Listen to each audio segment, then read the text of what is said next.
Welcome back to the Dynasty Grind. My name's Peter Howard at PA Howdy on Twitter and YouTube and everywhere else you're allowed and at. We talk about Dynasty Fantasy Football for about 3 hours every night on Wednesday, in season, off season, out season, whatever that is. If you have any questions, drop them in whatever comment box and whatever streaming platform you're actually listening to or watching on, or even if you're not watching, just drop a comment in the little box, okay? I mean, it's not hard. And we'll happily talk about it for way too long. Hope you're having a great day. Hope your off season is going well. Hope you like JSN and Addison, unlike all the degenerate dynasty rankers out there who suddenly think they're bad now and they should retire. They're bad. They're bad people for not liking this wide receiver class. I've decided. We don't have Russ Fisher from the Dynasty Crossroads podcast. Yeah, that's the one. For this show, because he's not feeling well. So feel free to send him some warm wishes, well wishes. Thanks. Thoughts. Listen to his podcast. Needs a couple more downloads. He only gets about 7 billion an episode, and I'm not bitter about it at all. Anyway, let's go talk to Zach Reed from the Dynasty Dummies about why this is a bad class. Actually, not really. It's a really good class.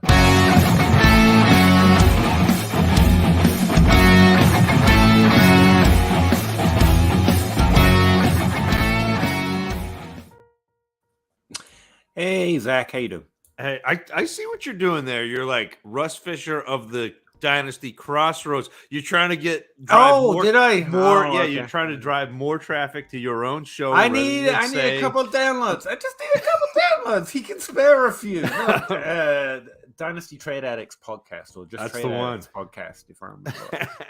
Yes. What's new with you, Zach? Absolutely not. Well, actually, that's not true. I did my first 2023 rookie mock draft last night or Monday night with John Hogue for 4 for 4. So it's interesting because they asked me, they were like, can you do 2 rounds tonight? And I was like, no, I can't. But I can do one.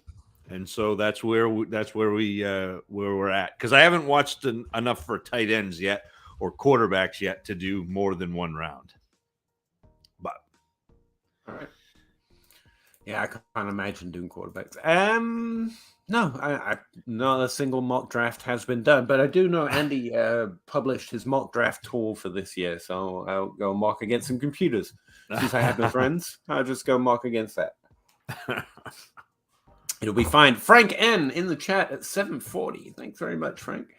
2 points tonight. First, what are your guys' thoughts on Javonte Williams? I feel like he's one of the more volatile values in Dynasty right now, depending on who you ask. What are my thoughts on Javonte Williams? He was real good in a smaller sample size. I actually think he took over that role from Melvin Gordon before he got injured, significantly in the receiving game. I think Modern Medicine's pretty good, and he'll be back and healthy again. There's a lack of young, good running backs, so yeah, if he's trading for a late first, I would be down with that most of the time. But I'm normally not buying running backs until I need them, and I almost never need them when I'm not starting a roster, and so it makes it an awkward off season. Is that? Yeah, no, I think that's absolutely right. Where he's probably an air, and I know how much you like air grammar because I heard you say love air grammar. Yeah, love so I think he's probably of value because he's going off the board at like running back 14, running back 15, somewhere in there. And it's worth noting that the running back 14 is being drafted lower than the running back 14 was last year and the year before, because running back values tank, which is what makes them interesting. But I, to your point, I don't think now is the time to go make that move because you don't. Unfortunate. You're not. I guess if you get a good deal, I would say if I could get him for a second or multiple seconds, I would be happier. I don't think maybe I'm giving up a first. It's kind of it's what you said. Something you said last week about having to be disciplined with the way you play running back. If you play a certain way, you do have to try and be disciplined or rebuild your. You have to kind of convert your roster into playing an entirely different way. And the way I play means even though running back values exist right now, I'm mostly not doing it. Nope. Because I don't build my teams that way. If you do, then it's a great offseason. Right. Because there are people that play primarily through thinking about running back starts and acquiring them at all costs. How many weeks can I start him? 3. Cool. That 3 starts I don't have to worry about.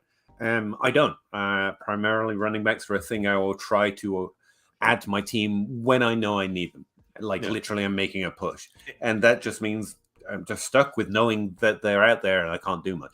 But that's because of the way I play. It's for me, it's again a function of the way I play because I'm beholden to identifying a class. So I'm like, I don't want to trade the picks that I've amassed in this class. I don't want to trade for a running back who I'm hoping comes back healthy. Like the picks that I've amassed in this class, if I'm going to draft, like if I need running backs, I'm going to draft running backs. This class is really deep with running backs.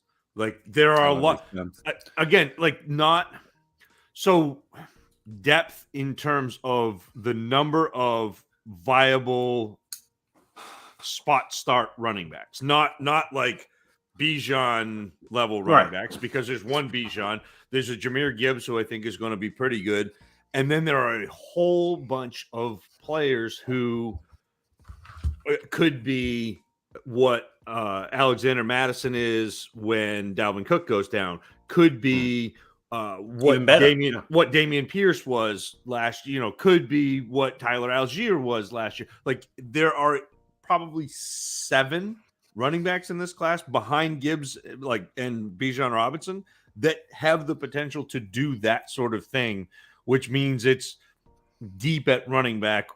Like it's not like a high peak, but there's a lot of decent running backs. And to your point, Frank, that he is volatile, it means it's worth exploring. That's kind of what I've been saying on content. Like explore it. Like maybe send a trade offer on Brees Hall, even though I don't play that way. Because if I can make up that value in a trade that doesn't, to Zach's point, give that value. Like if someone values John Mitchie and a second, like a late first, I'd trade that for Javonte Williams. So if you can see to the volatility, it's worth exploring. But you got to kind of be, especially based on how you play, the way you're trying to maintain your roster while scoring points. Yeah. Frank ends second. Oh yeah, I forgot there were 2.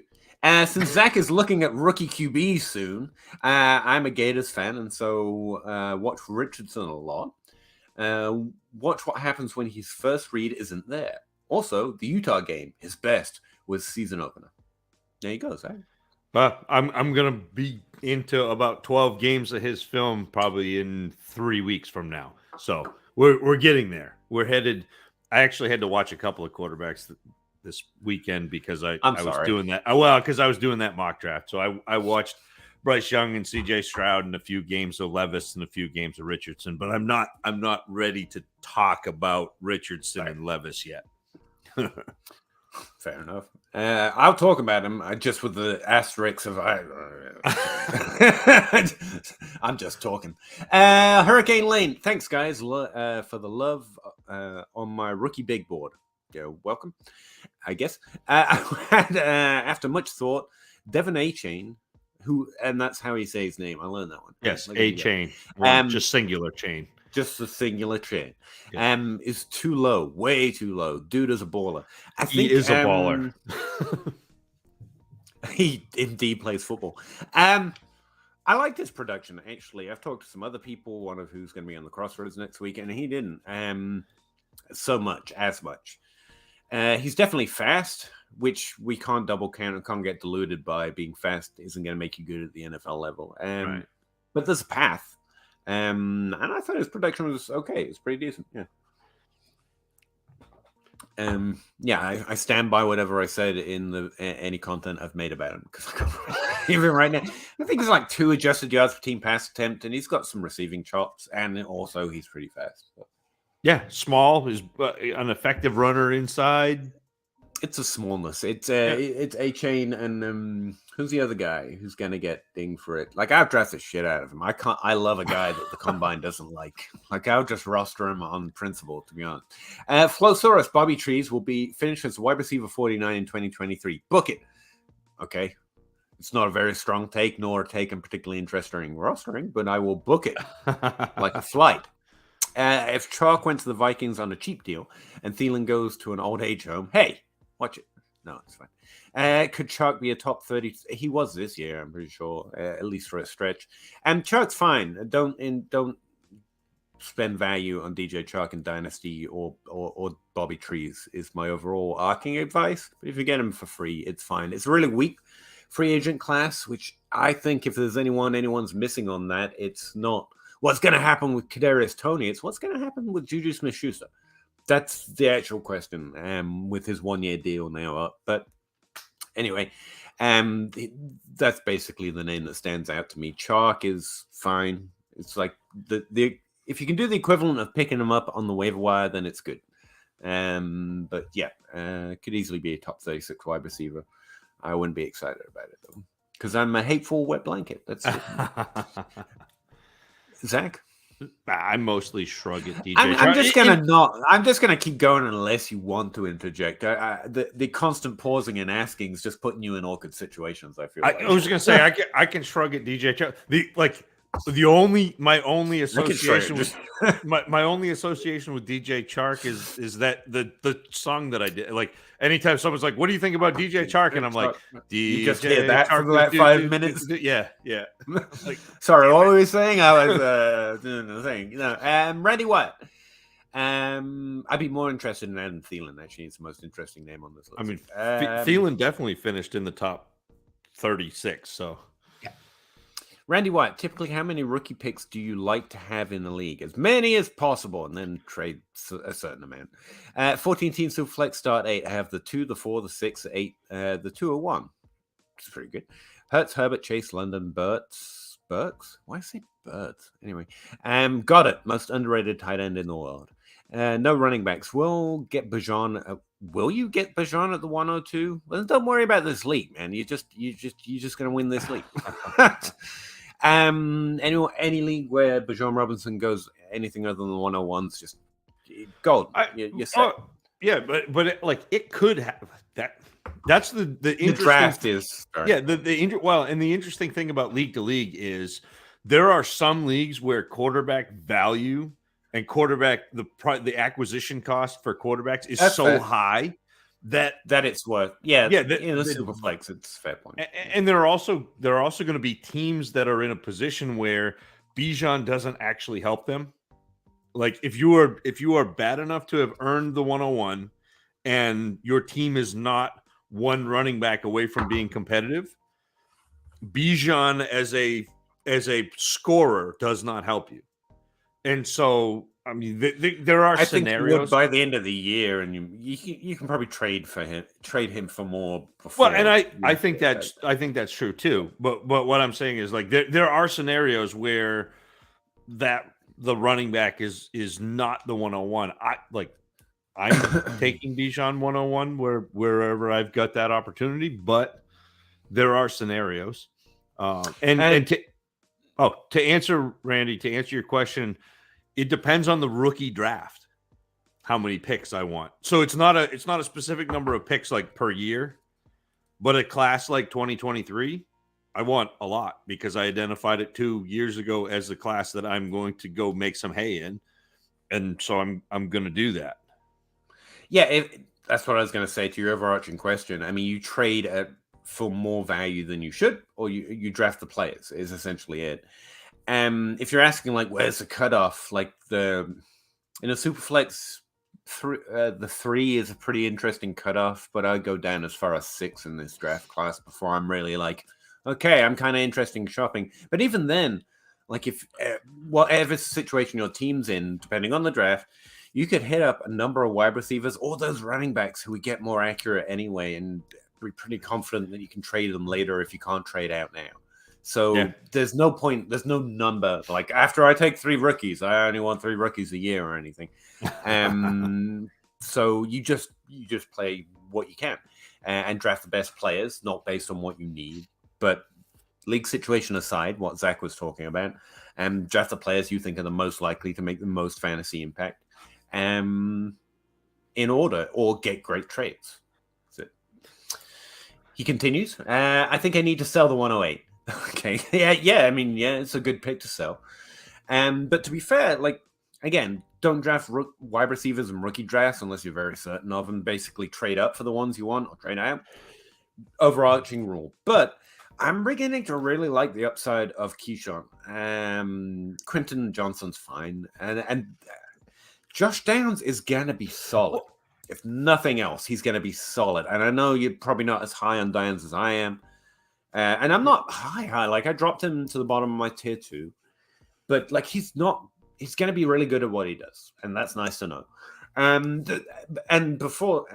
you've got Rush. You've got some second round wide receivers that are interesting too. Like, I'm not upset to have the depth of picks in this class. So, Randy, I would not trade the 108 yet. And I will tell you why. Because once we have the NFL draft, there are potentially going to be 4 quarterbacks go in the first round. You're going to have you will have Bryce Young and CJ Stroud go in the first round. Will Levis has been talked about as a first round pick. He's been tied to Indianapolis, who has decided that the way is not to go to the retread old quarterbacks who've been bad for 4 years, and you're going to take them on and miraculously make Matt Ryan good again. They've decided to go away from that, and now they're tying their wagon to a rookie quarterback. They've come out and said, we want to have a young quarterback that we can build our franchise around. They've been tied to Will Levis. Anthony Richardson has potential to go in the first round as well. So if there are 4 quarterbacks that go in the first round of the NFL draft, all of a sudden that 108 in Superflex has potential to be a quarterback, or you have potential to have guys fall to you, and so again, I did the mock draft with John Hogue, who is QBX.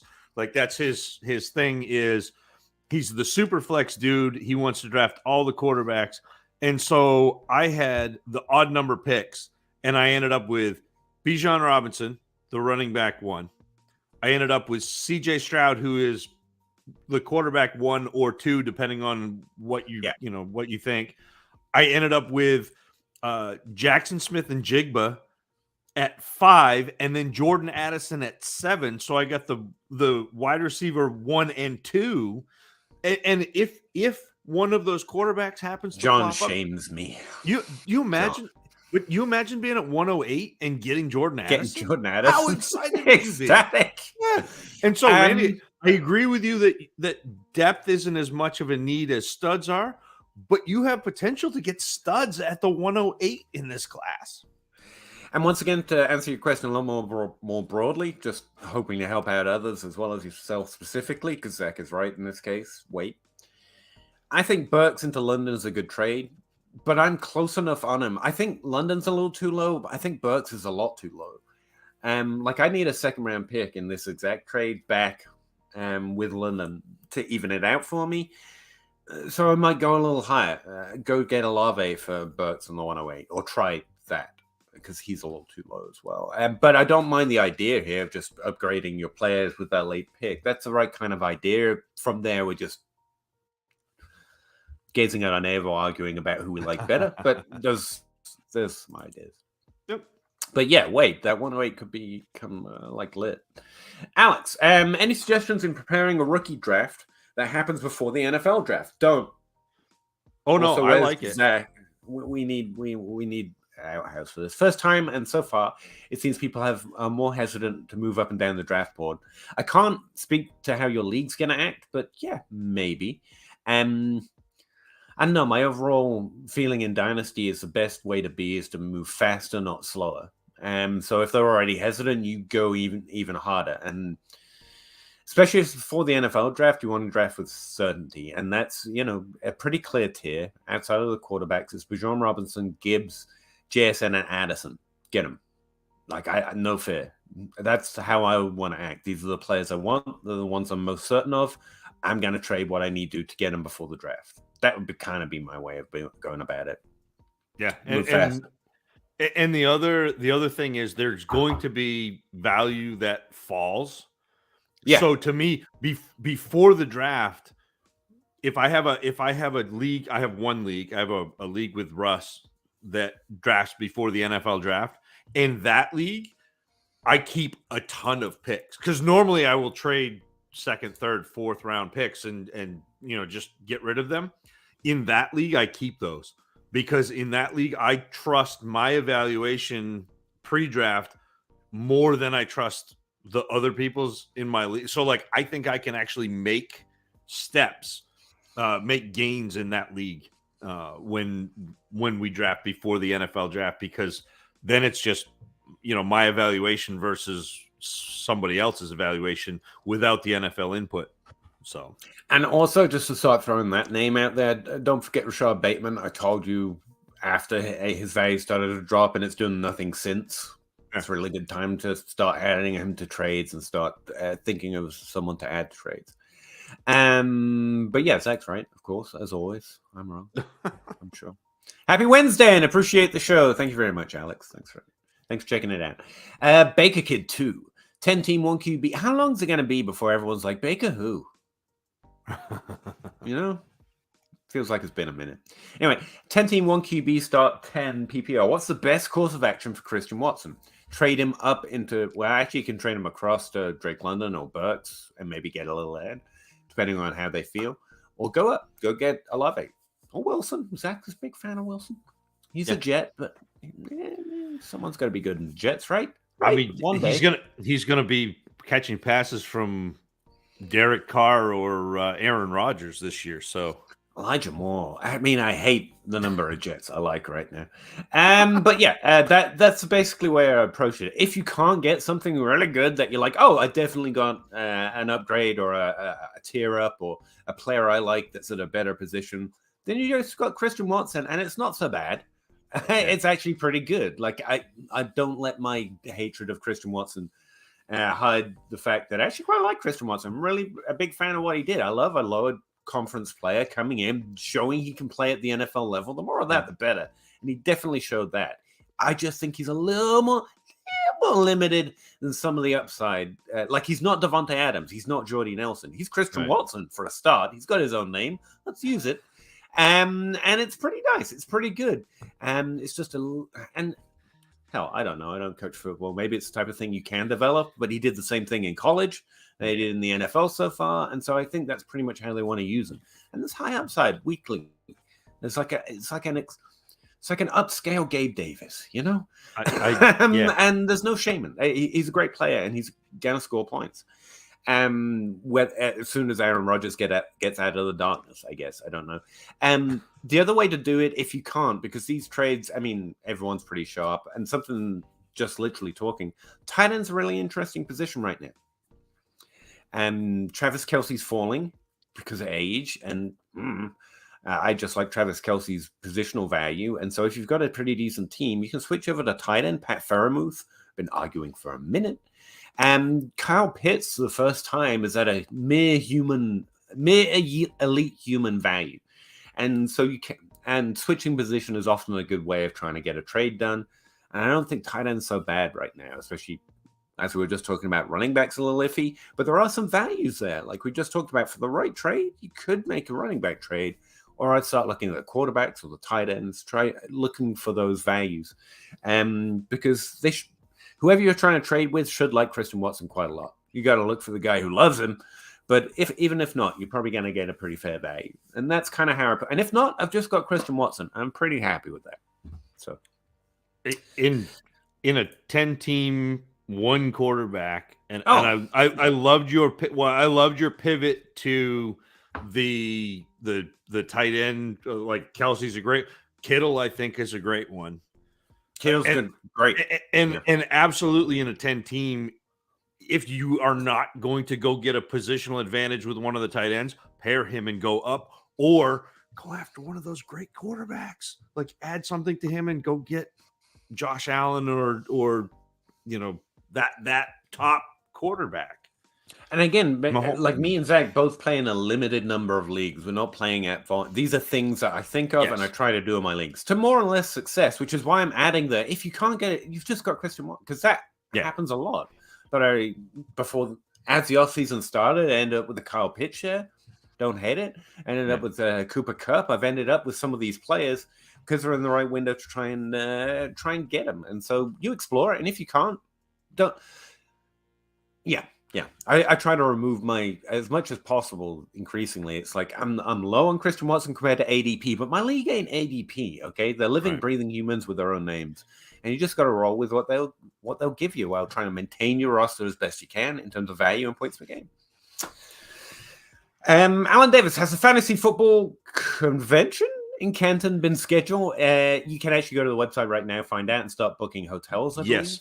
www.thefantasyfootballexpo, all one word, .com, and go there.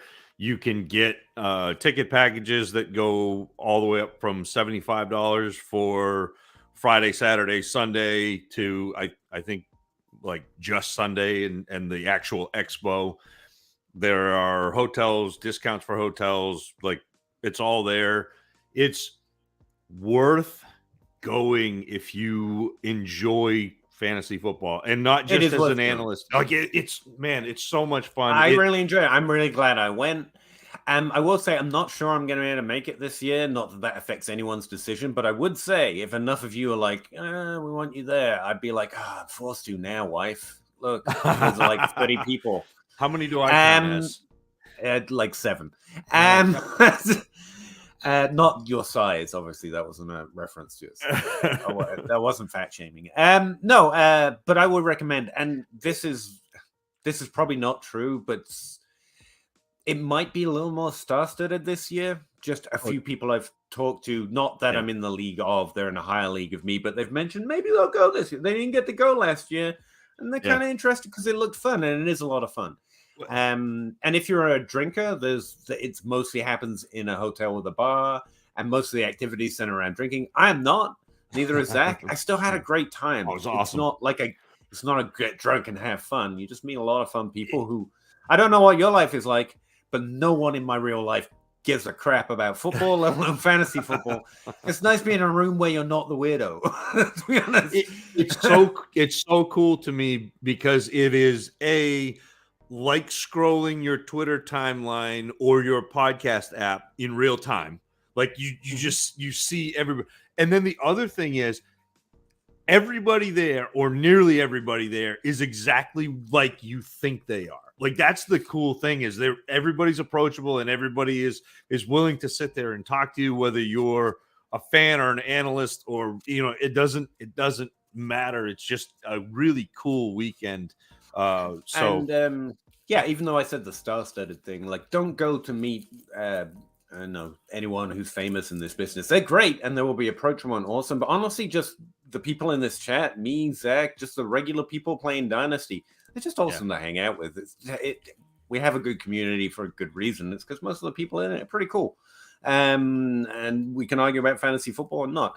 I would say the convention's really great. I enjoyed walking around. You get free t-shirts handed out pretty regularly. That's where I mostly get my stream attire, free t-shirts that I handed out. But the social activities, if you're going up for the weekend, look at the schedule and plan to go to them. I'm not a big social guy. I wasn't planning on it. And again, even though there's not a big drinker, just hanging out where they were playing hacky sack and whatever it was. So what's that one where you throw the beanbag? I don't know. I don't do any of that stuff.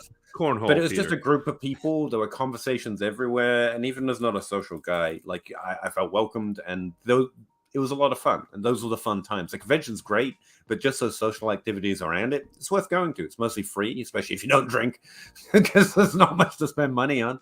And it's a fun activity, fairly low cost for what I considered a vacation. It's as close to a vacation as I've had. But yes, you can go book a hotel. I would recommend booking at the DoubleTree as someone who didn't, and it was bad. This year, most of the events are actually going to be at the Hall of Fame. So the DoubleTree is further away from. But that's what I mean, though. Like the events are great.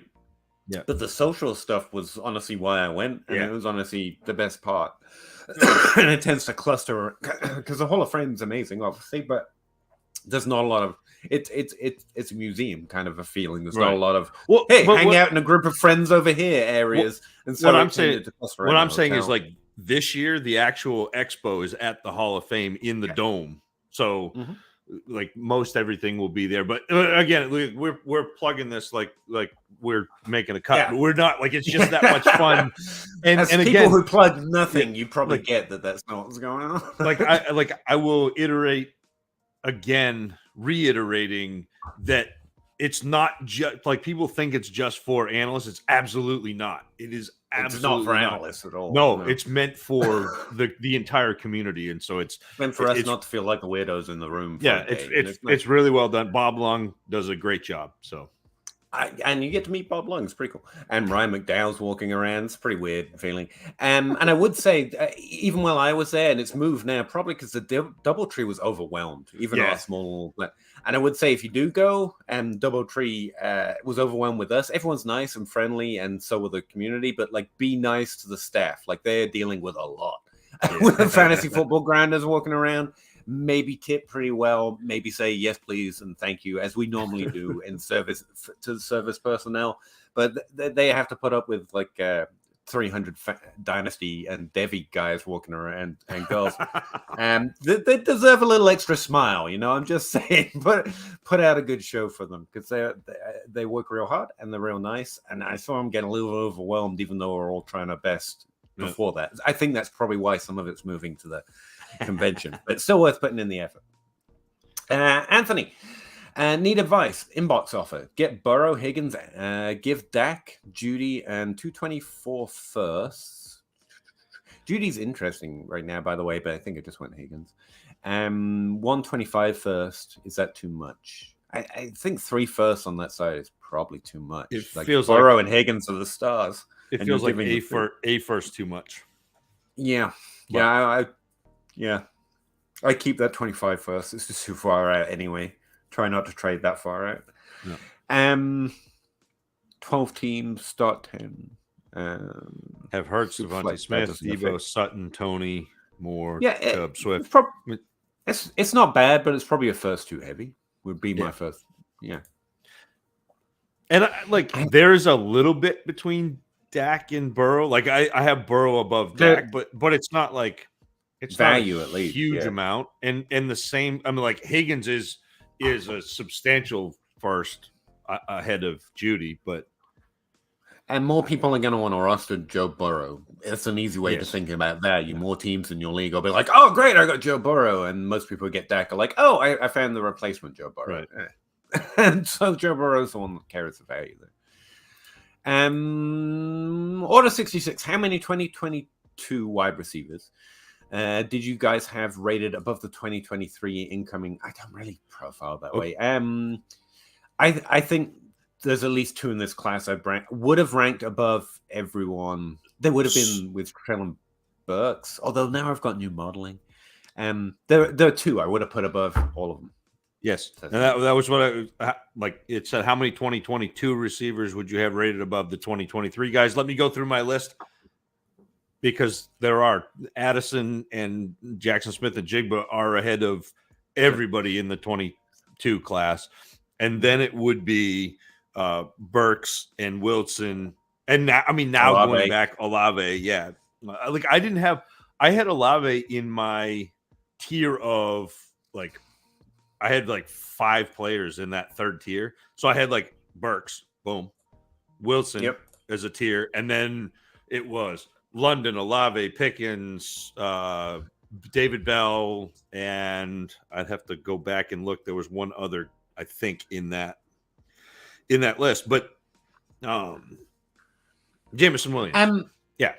So how do you you've mentioned the 2018 class is a way to think of this class, and my 2018 numbers are weird and I haven't figured it out yet, but 2021 isn't a bad comparison in terms of eliteness as a prospect, not the type of player they are, not how excited I am to draft them. Like Addison and JSN's profiles are that good ahead of the rest, as it were, and then you've got Amon-Ra in that class, and that's about where so you've got those 2. Like, I think 21's a reasonable comparison. I love the 21 class because the landmines were fairly easy to spot. The separations were clear in terms of likelihood of success. That's the one that keeps coming up for me.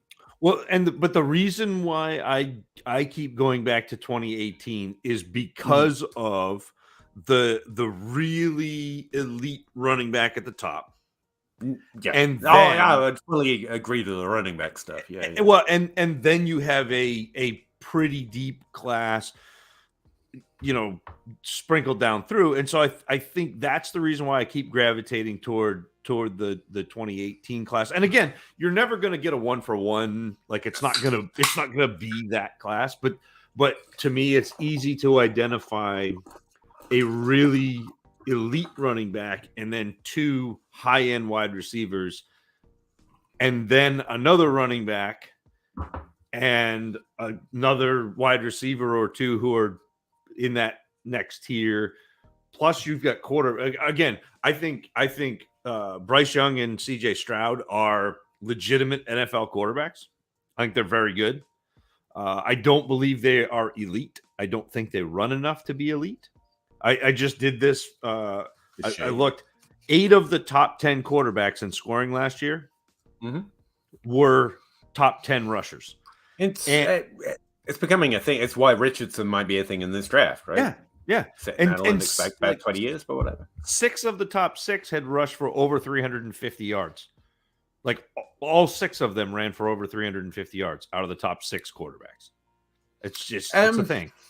We'll get a few more Drew Breeses before we wrap this up and call it a universe. But yeah. I see what you mean.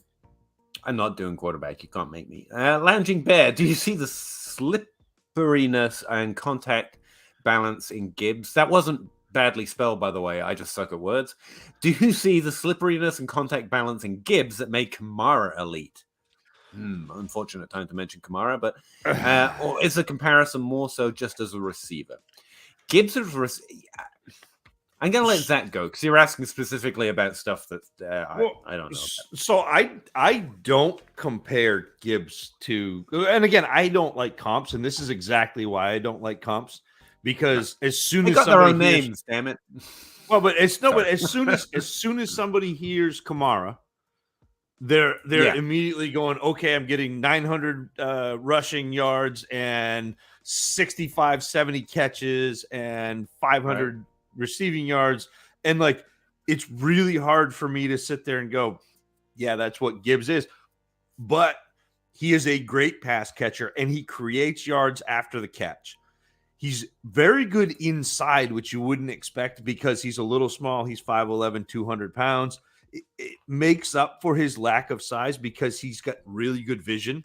He is a crease runner. Like he gets small, which is funny because he's small anyway, but he does. He gets small coming through. He's incredibly patient, both inside and when he gets outside on stretch runs. So he'll let his blockers make a hole before he goes after it. He's got really good feet in traffic, meaning that when there are a lot of guys down on the ground, trying to grab his feet, like he does a good job getting his feet up and out of that, not being taken down by his ankles. And he can cut at full speed, which is very fast. And he also gets up to that speed as well. He is a below average pass blocker. I think he gets up straight, which is not a great thing, especially when you're that small. You should be down and have leverage, but he gets up straight, which doesn't affect his fantasy value, but it's something NFL teams will look at. He hesitates sometimes behind the line of scrimmage. So I said he's patient. Sometimes there's a fine line between being patient and just like, hey, you're hanging out and hesitating instead of getting to the edge and getting upfield. And so, again, there are a lot of things I like about Gibbs. I think what's going to happen is people are going to expect him to get a bigger workload of carries than he will. So it feels a little bit, it's not a comp in terms of stylistically, but it feels a little bit like DeAndre Swift, where everybody wanted DeAndre Swift to have a full workload and be a pass catcher. And they're disappointed that he's like running back 10 because he's just a pass catcher. I feel like that is in the range of outcomes for Gibbs, but also in the range of outcomes is him getting, 150 carries and 800 yards and then getting 65, 70 catches. It just, depends on where he lands and depends on how he's utilized, but he has that skill set. But he was productive enough to get receiving level stats, wide receiver level stats. I mean, he was pretty prolific. He was so good because I adjust so much for receiving at running back because it is pretty important. Yeah. He looks more productive than Bourgeois Robinson, and I have to know that that's why in order to recognize, oh, no, he's not the most elite prospect ever. And so I like him pretty well. It makes him a little more what's going to happen in the draft because of all those X factors that Zach was just talking about. But, like, I wouldn't expect Alvin Kamara because, one, we didn't expect Alvin Kamara. Like, he was notoriously low drafted and underrated because of his receiving skill set and lack of rushing. So, yeah, that's where I'm at. Like, he's my running back, too, and not much can dissuade me from that. And we get running backs right. Not me. We. So well that we will... Unless your draft is happening before the NFL draft, as we just talked about for one person, then you don't have to go all in there. We will know pretty certainly by the time the draft happens. But I don't see a lot that's going to shake me outside of, like, a major injury or an incredible draft fall. It's going to be pretty good. Yeah. Just don't try not to get the comp in your head as this player is that player. I know it's awkward, and yet it's such a great tool to explain what you're trying to say. It's an awkward. Well, and that's why I try to stay away from comps. I try to give you a picture of how a player plays without saying, "Oh, he plays like this guy." Because it's really easy to the human mind wants to categorize things. It wants to put them in nice little neat boxes, and so that's what we want to do. Is it's Alvin Kamara again, but it's not. It's Jahmyr Gibbs, and so yeah. How do you guys feel about Jalen Hyatt? Tired. There you go. Tired? No, just whenever he comes up or I think about writing his profile up, I'm like, it makes me tired. I'm like, I don't feel like I should have to go to the effort. Like, it's pretty obvious. Like, you should probably know. He's a third-year boom player. Played 18 to 19 and 20, I think. He looks like a decent prospect. He's got late first-round draft capital currently, according to NFL. What do we use? NFL mock draft database? I don't know. He's going to be a first-round pick, yes. Yeah, and that's probably because there's a limited number of players who have that particular trick in his bag. And he's got it, and the NFL loves it, and they should. He's pretty good at it. He was really productive that last year, like immensely productive. Problem is, that's what's in his bag. And for fantasy, like, I don't know, I don't do comps, but like we were just talking about, I think Ted Ginn. Ted Ginn was fantastic, just not for us, right? He was fine. But he's going to be a first-round pick. He's going to have that trick in his bag. He's going to do that trick very well. He's going to go down the field. He's going to stretch the field. He's going to have plays. A John Ross that doesn't get injured every time he runs real fast. I mean, there's a million comps, but like that's what he is. It's not bad to say there's no more there. It's just it's pretty good, and the NFL should like it. They should consider him because there are a limited number of players with that in their bag, and that's his entire bag. He's just got one big bag of down the field, and that's what he is. I will say, see how I get tired pretty quick. I'm like, I can only say this so many ways. I will say that if you're in a league, if we go back to the guy who was drafting pre-draft, Hyatt is a player that I would like to draft pre-draft. He was a guy I would like. He's a guy that I would like first round draft. Yes, good. He's a guy that I would like to draft pre-combine. Because what's going to happen, and this is my close from my Jalen Hyatt write-up. I said Jalen Hyatt is going to be a first-round pick in the NFL draft this April. He's going to cement that draft capital in a few weeks when he runs the 40-yard dash at the combine, while everybody loses their mind because they didn't know how fast he was. He's fast.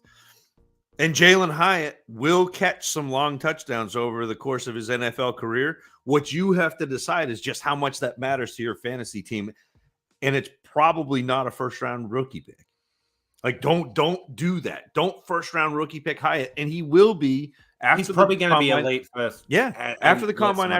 It's going to be the Henry Ruggs, where I hit, like, great Henry player, Ruggs, just not for our thing. Yeah. like it's fine. Like he's awesome. He does things for the NFL, but I don't know. Tune in this week, Jimmy. The Dynasty Dummies. We're gonna record tomorrow night. It'll probably be out Saturday sometime, and we're gonna talk the top 6 wide receivers according to DLF's rankings right now. Jalen Hyatt is in the top 6, I believe, and so you'll get a Jalen Hyatt evaluation from 3 of us and a Jalen Hyatt song if you're into that sort of thing. Like, no shit. Like, you're going to be hearing his name for years, and until that year 3 hits, there's always going to be some corner, but like, you're about to find out. And there's value in that in Dynasty, especially where we want to mega brain it these days, where there's value in other people's valuation, constantly hoping for that breakout. But, like, right now what he is and what he's going to do, and you can almost always see it playing out. Not his actual career. No idea. He might win a Super Bowl. Right. I don't know. But for Dynasty, I'm pretty sure we know what this is. So play your lead. That's the best way to go with Jalen Hyatt. Yeah. Joe McCarter. 102 and 109, Burks, Trey McBride, and Hunt. Agreed. No, 102 4. Oh, okay, I missed it. 102 for 109 and Bag. I think in a 12-team Superflex, the 102 is a quarterback, and that's a little light for a quarterback. As much as I like Burks. I like the energy to get Burks. I like the energy to get Trey McBride. Disappointing sophomore tight ends, please. That's money in the bank, but it's normally because they don't carry this kind of value. I was thinking about this about a trade that someone asked me about earlier today, and it was Michi and Joe Mixon for Hollywood Brown, and I could not put enough exclamation marks on the word no. And this is the way I was thinking about it. Like, I'd have no problem acquiring Mitchie. Like, I'm rooting for him for real and for fantasy. Who knows? I hated his profile, but what the hell do I know? He's going to be an NFL player. He's more successful than I'll ever be at anything.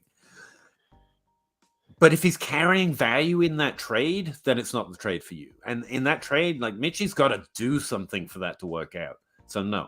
And it's the same with Trey McBride. He has to do something for this trade to work out for you. No, I want to add him the other way. I like the energy, though. You're getting Burks, getting McBride.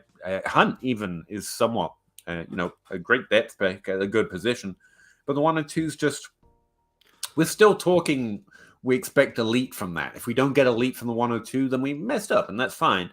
But, like, that's a little too high. No shot, in my opinion. I agree. This guy is going to. Joe Herbert, I don't see a fantasy wide receiver 1 in this year's draft class. You're right. Okay. There are 2, Joe. There are 2. Yeah, true. Yeah.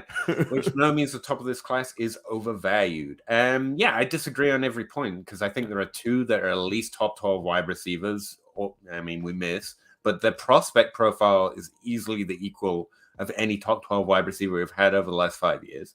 They're elite.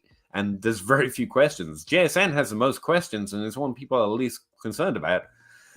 For good reason. 4 yards per route run. And that means this top of the wide receiver class is overvalued. It's falling, Joe. Like, you're paying money to get on a sinking ship with this take. And I don't get it. Like, I don't get why you would join. Like, I can't wait to drown. That's what this take. I could be wrong, and Joe, you play your league, but I don't get why now is a good time to have this opinion when the value's falling. Especially when you look at the players, like, fucking no one's been better than this at what they do since Amon-Ra St. Brown, who's been a top 12 wide receiver. Okay, but now's about one time to be getting on that ship.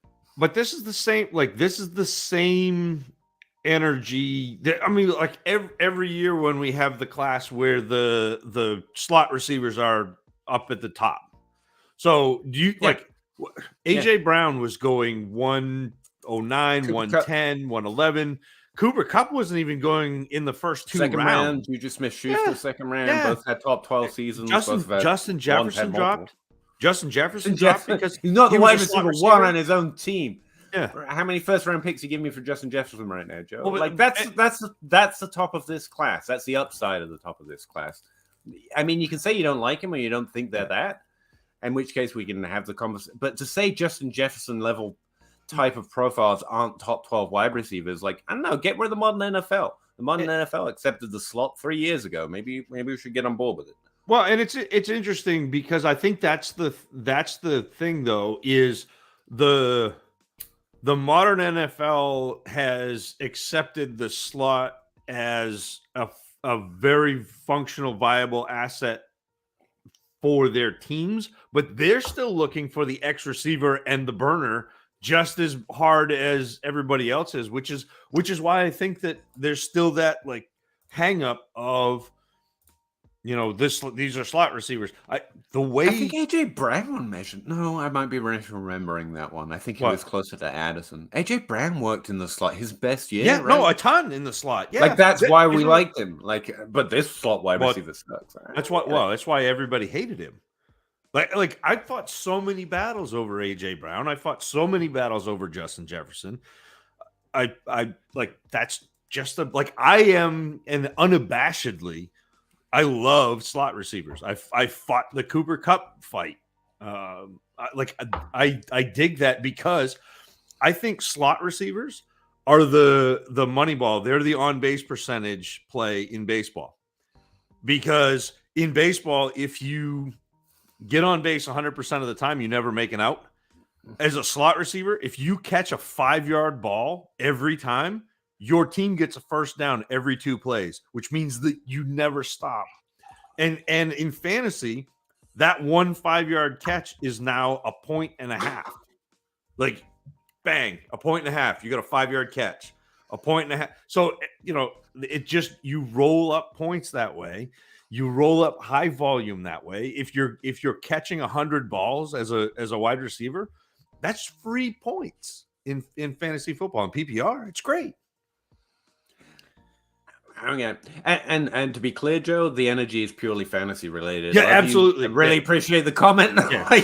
You no way disliked. I just like arguing about this stuff. You're good. The cool thing is, in a year, Joe could come back and be absolutely right and tell us we're idiots. That's why I like it. Because he can be, and then he can come say, and I have to suck it up. That's fun. Yep. I'm rooting for Joe, and to be able to do that'd be awesome. I'm still rooting for JSN and Addison, though. I mean, more so. No offense, Joe.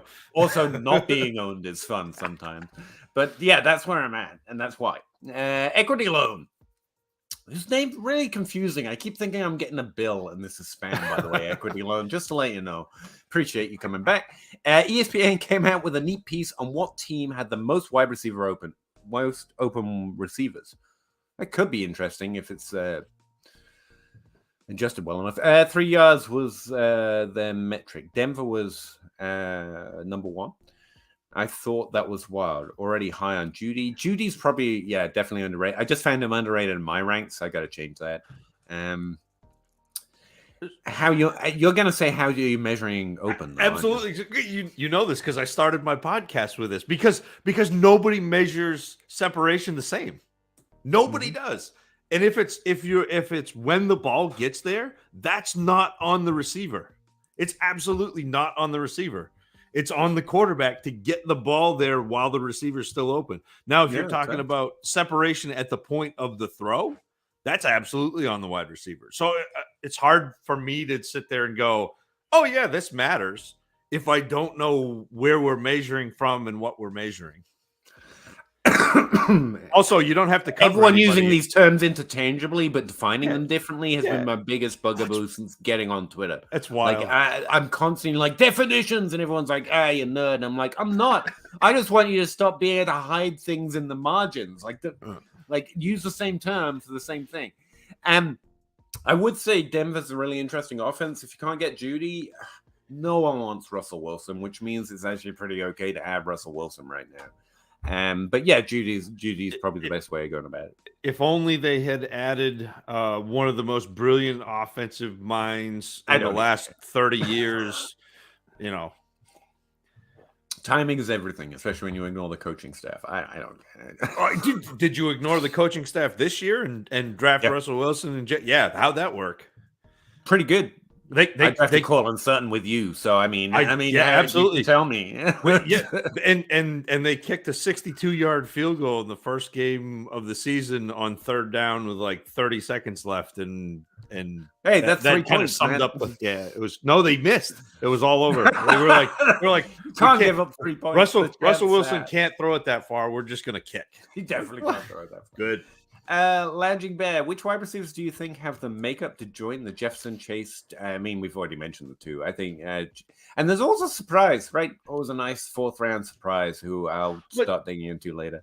But I think Addison and Chase clearly fit in that tier. But I think thinking Addison of them and JSN, sorry. Yeah, but I think thinking of them as Jefferson and Chase does them a disservice, because how many wide receivers in the last 10 years have you seen become Jefferson and Chase? That's very, very few. Like, that's the level of prospect profile I'm talking about. And that's what I was talking about with Joe, too. Like, I don't know the future, but in terms of how well they performed in college relative to other players before they went to college, easily that good.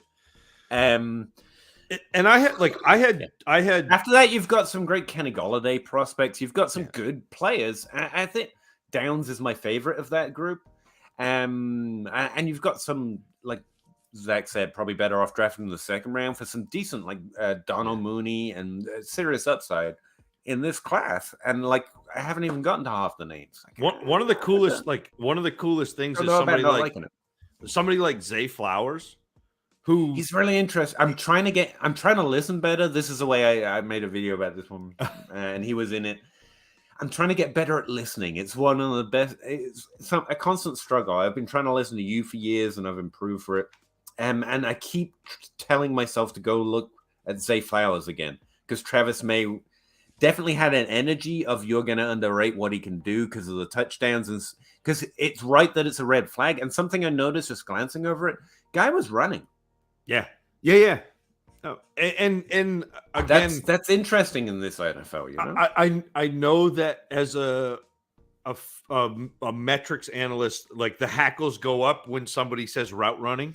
Because like that's the thing, it's not quantifiable. It's not, but for me, route running is not like what route he ran. Which that's what when football guys talk about route running, they're like, oh yeah, spider 2 Y banana, like all like they're doing, and I'm like, what I care about is, does he attack a side of a defender? Is he able to basically make a defender do what he wants? So like, if I'm going to attack you, Peter, and I want to go to the inside, I'm going to attack your outside foot. I'm going to attack you hard and plant right off your hip and make you back up and go laterally while I go back the other way and forward. And now you have to make up 2 different directions. And that to me is a big part of route running, is being able to dictate to the defender where he's going to go so you can go where you're going to go. And Flowers does that really well. And so I think he's got some skills that don't necessarily show up the same way that the players we've already talked about. And he's going to get some draft capital. Yeah, well, it just feels like I'm trying to do better at grabbing the Jahan Dotson's bad comparisons to this player, but the NFL player who actually shows up for fantasy, at least in terms of value, and impressing over what he should do when you compare his profile to past prospects. And I think Zay Flowers is it this year. A guy I probably should rank higher, even though it's kind of squishy to justify. Yeah. And it's just sometimes it's just okay to listen to people taking other information. To me right now, if we were going to draft the wide receivers right now from this class, it would be JSN and Addison as a clear top tier. It would be Quentin Johnston as a tier below them. It would be a little bit below him would be Booty. And then there's a big tier of Downs, Flowers, Rashee Rice, and Marvin Mims. Not necessarily in that order, but that tier. Very different to mine, obviously, but I see what you're saying. Like I'm on, I get what you're saying. Like there are things like I have Booty, Keyshawn higher, and it's because of the mystery in his profile from my perspective, the lack of a year. Yeah. Like everyone got excited about Terrace Marshall, and I'm going to warn you, but like he was hitting those numbers at a younger age in a 6-game sample. I'm like, if we liked it like, there's upside in that. There's upside to the mystery if everyone doesn't value it. And I'm like, I can't like that vagueness, especially once you get past those top 2. I'm like, all right. The fact that I'm utterly convinced that Josh Downs does what he does better than most people do it. I mean, again, like we were talking about with Jalen Hyatt, you could say that for him, but like Jalen Hyatt's going to get first-round draft capital and Downs isn't. And I'm just like, Greg Dortch, but he's coming and he's going to get a little more draft capital and get a job in the NFL, not have to share it with Rondale Moore. Plus, he can get on rides. He's he's tall enough to get on rides. Yeah. That which again, the effect of that is he'll get a high draft capital. But it fits what I'm saying, even if I'm valuing, like I'm a little more hectic in my valuing of the mystery and the upside. But sorry, we went on way too long about that. Any other Denver wide receiver gig? I think higher than Judy. Probably not. I think Judy's probably the guy there. Well, don't KJ Hamler. No, I still remember him. He got. He's gone, Peter. He's gone. Is he? No, I don't know. I think he's still on the team. I mean, for fantasy, it's just a fun thing to have on your bench, to be honest with you. But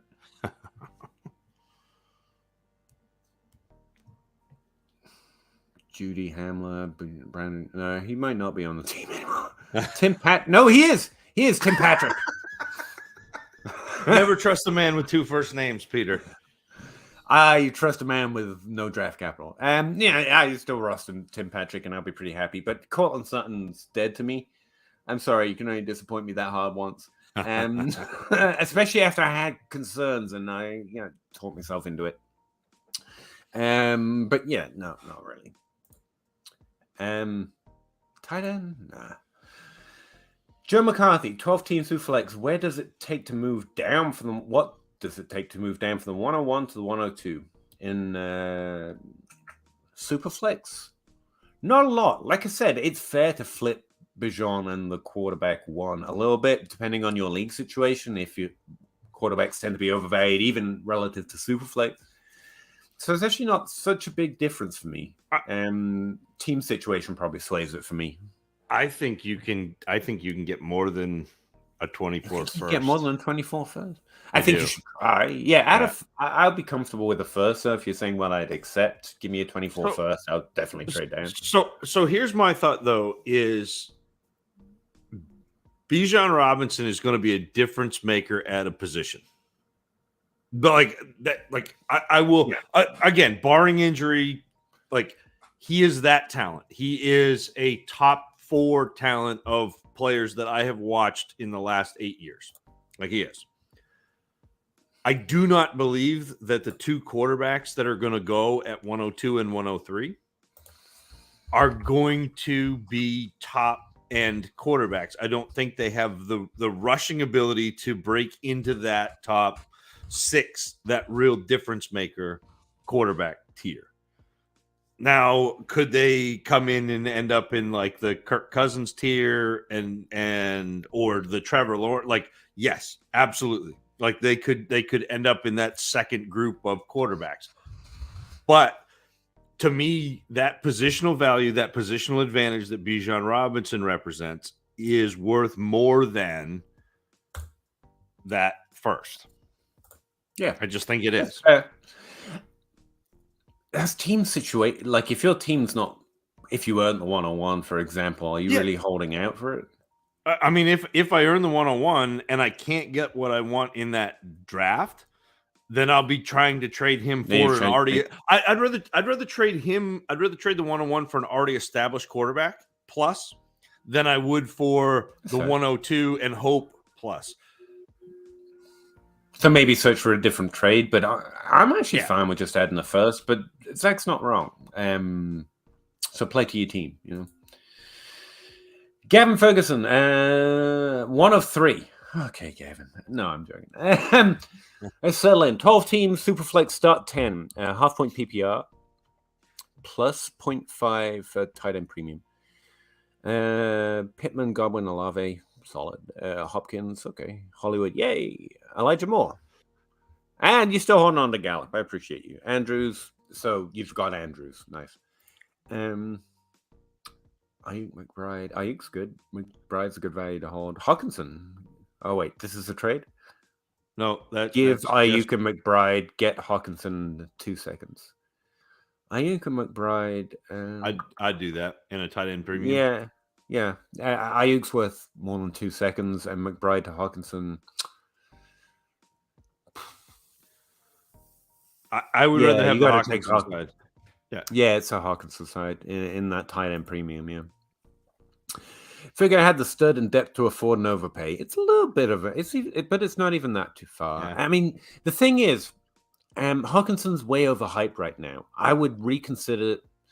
Like, there's a few players in his tier. For me, I'd try Goddard. He's not hyped, and I think you get basically the same thing, if not a little. Yeah, basically what you hope Hawkinson is. I mean, it's fine, but you're league dependent. But Hawkinson right now has got he's going to continue a historically high pace for earning targets per rep. Like, no, that's not the way that works. TJ Hawkinson was TJ Hawkinson last year. It's just relative to the depth chart, and that it looks like he had a better season. He didn't. He had TJ Hawkinson season, and that's pretty similar to a Dallas Goedert season, and less than a Kittle season or a Kyle Pitts season. So he's still in the same tier, but he tends to trade a little higher. So I would consider trading for Kittle, or Muth, who also is in that tier, but is, unless you're in my league, a little less hyped.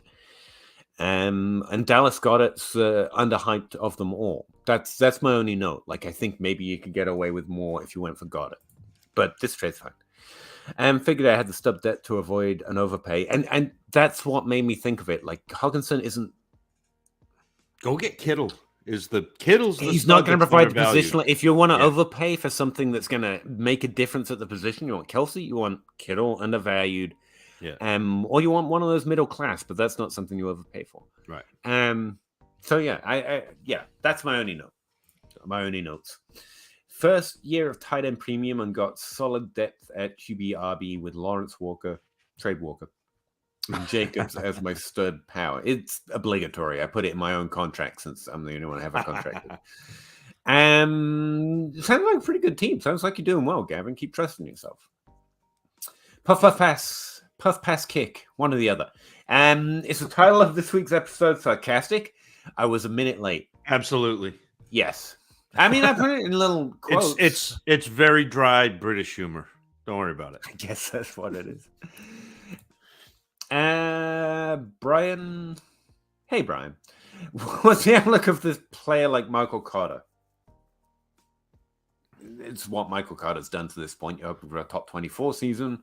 If the role opens up, there's no upside there. A young player produced, but is now. That's not the way running back using wide receiver methodology. I think a bad wide receiver methodology for running back, and I wouldn't do it. Michael Carter is good. Like, he's a depth of tight end running back that can do a job, especially when the job's available, but he's not going to suddenly elevate outside of that. So you have an injury up in a team situation, and even then he's a top 24 running back, and that's infinitely replaceable even in Dynasty. That's my thing. TJ Yeldon. Okay, yeah, there you go. Talk about bad comp season, but yeah.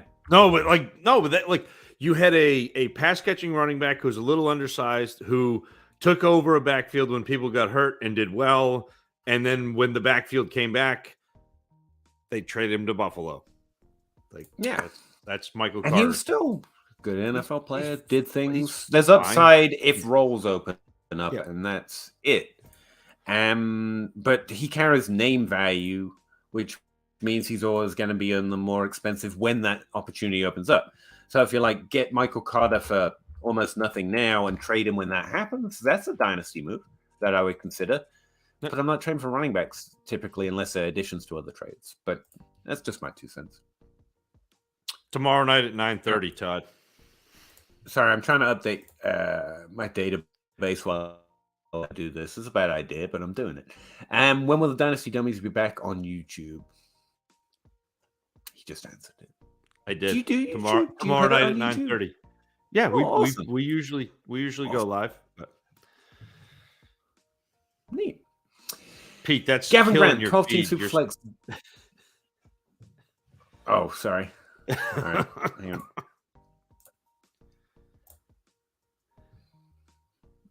That better? How am I doing? Yes, that's better, I think. Okay. 12 Team Superflex, Deontay plus the 102, 103, and 105, or Amon-Ra St. Brown. I love Deontay, and I love getting picks with him as well. This is not enough for Amon-Ra St. Brown. Yeah, like, you don't have a Brown. first in there. It's St. Brown. Hey, guys, I look forward to Wednesday. Thank you. 12 Team Superflex, start 10. Watson, Goff, Hall, Waddle, Devontae, Wilson, Burks, JMO. Trade JMO. Pitts. Where's the question? Young team enough to compete? Yeah, you got more than enough to compete here, and stuff to trade away and trade for too. I'm targeting Najee, Bateman, Judy. Okay, but trade talks are slow this time of year. That's fair. What I would say is you have productive young players, and you're trying to trade them for so far unproductive young players. Well, apart from Najee, I like all three of these names. But why are you trying to take more risk on a team that's already got good young players? You trade young players for old players plus more value. Like, I know these are the names that we're throwing out, and probably a lot of people are throwing out as values. But to build your dynasty roster, you try and hit in the draft. Just, de facto formula. Trade them into other productive players with pluses. That's what you get for doing well in your rookie draft or your startup draft. What you're trying to do is take the hits you made and make more gambles. It's gambling to gamble. Now, I think all three of those targets are really good values, but you could probably trade whatever you're trying to trade into Mike Evans, Chris Godwin, to mention a name that you like so that you don't hate me, and some other older productive players that are still going to be productive and get draft capital so you can make more bets in this draft class and future draft classes. The way you get Bateman and Judy is by trading up into them. I still believe you don't. So they just want out at value, and you add a second to, nothing that you've got listed. All these players are too good. Maybe JMO, because he's also a risk. And that's my only note here. Najee is a little different because we've already talked about how running backs are difficult to trade for this time of year for us, for the way we build. But based on the way you're built, I could see it. But you trade. No, it's just really difficult to trade for Najee right now. His value is still kind of high.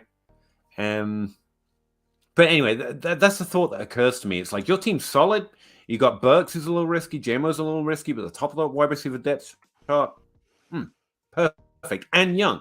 Why not trade them into older players who are also going to be productive and get more value instead of taking more gambles on Bateman and Judy, who I think are definitely targets this year? And does that make sense, Zach? Yeah. Am I thinking too hard about it? I think you're right. It feels like this is a mistake I make in Dynasty because I identify these players. I love them. Like, I agree with your list. And I'm like, I'm going to go get them. And then I end up doing something like this. I'm like, why am I trading Devontae Smith for Bateman? Like, unless I'm getting like a lot added to Bateman. And then but then even if he hits, I've just got another young wide receiver, and I'm trying to improve the team over time and add more value to keep doing it. I'm not trying to go back a year. You know what I mean? This is the type of team that I would be trying to add running backs like Jonathan Taylor, whose value is depressed, but is really good. Saquon Barkley, who is a top running back, but still not valued as a top running back.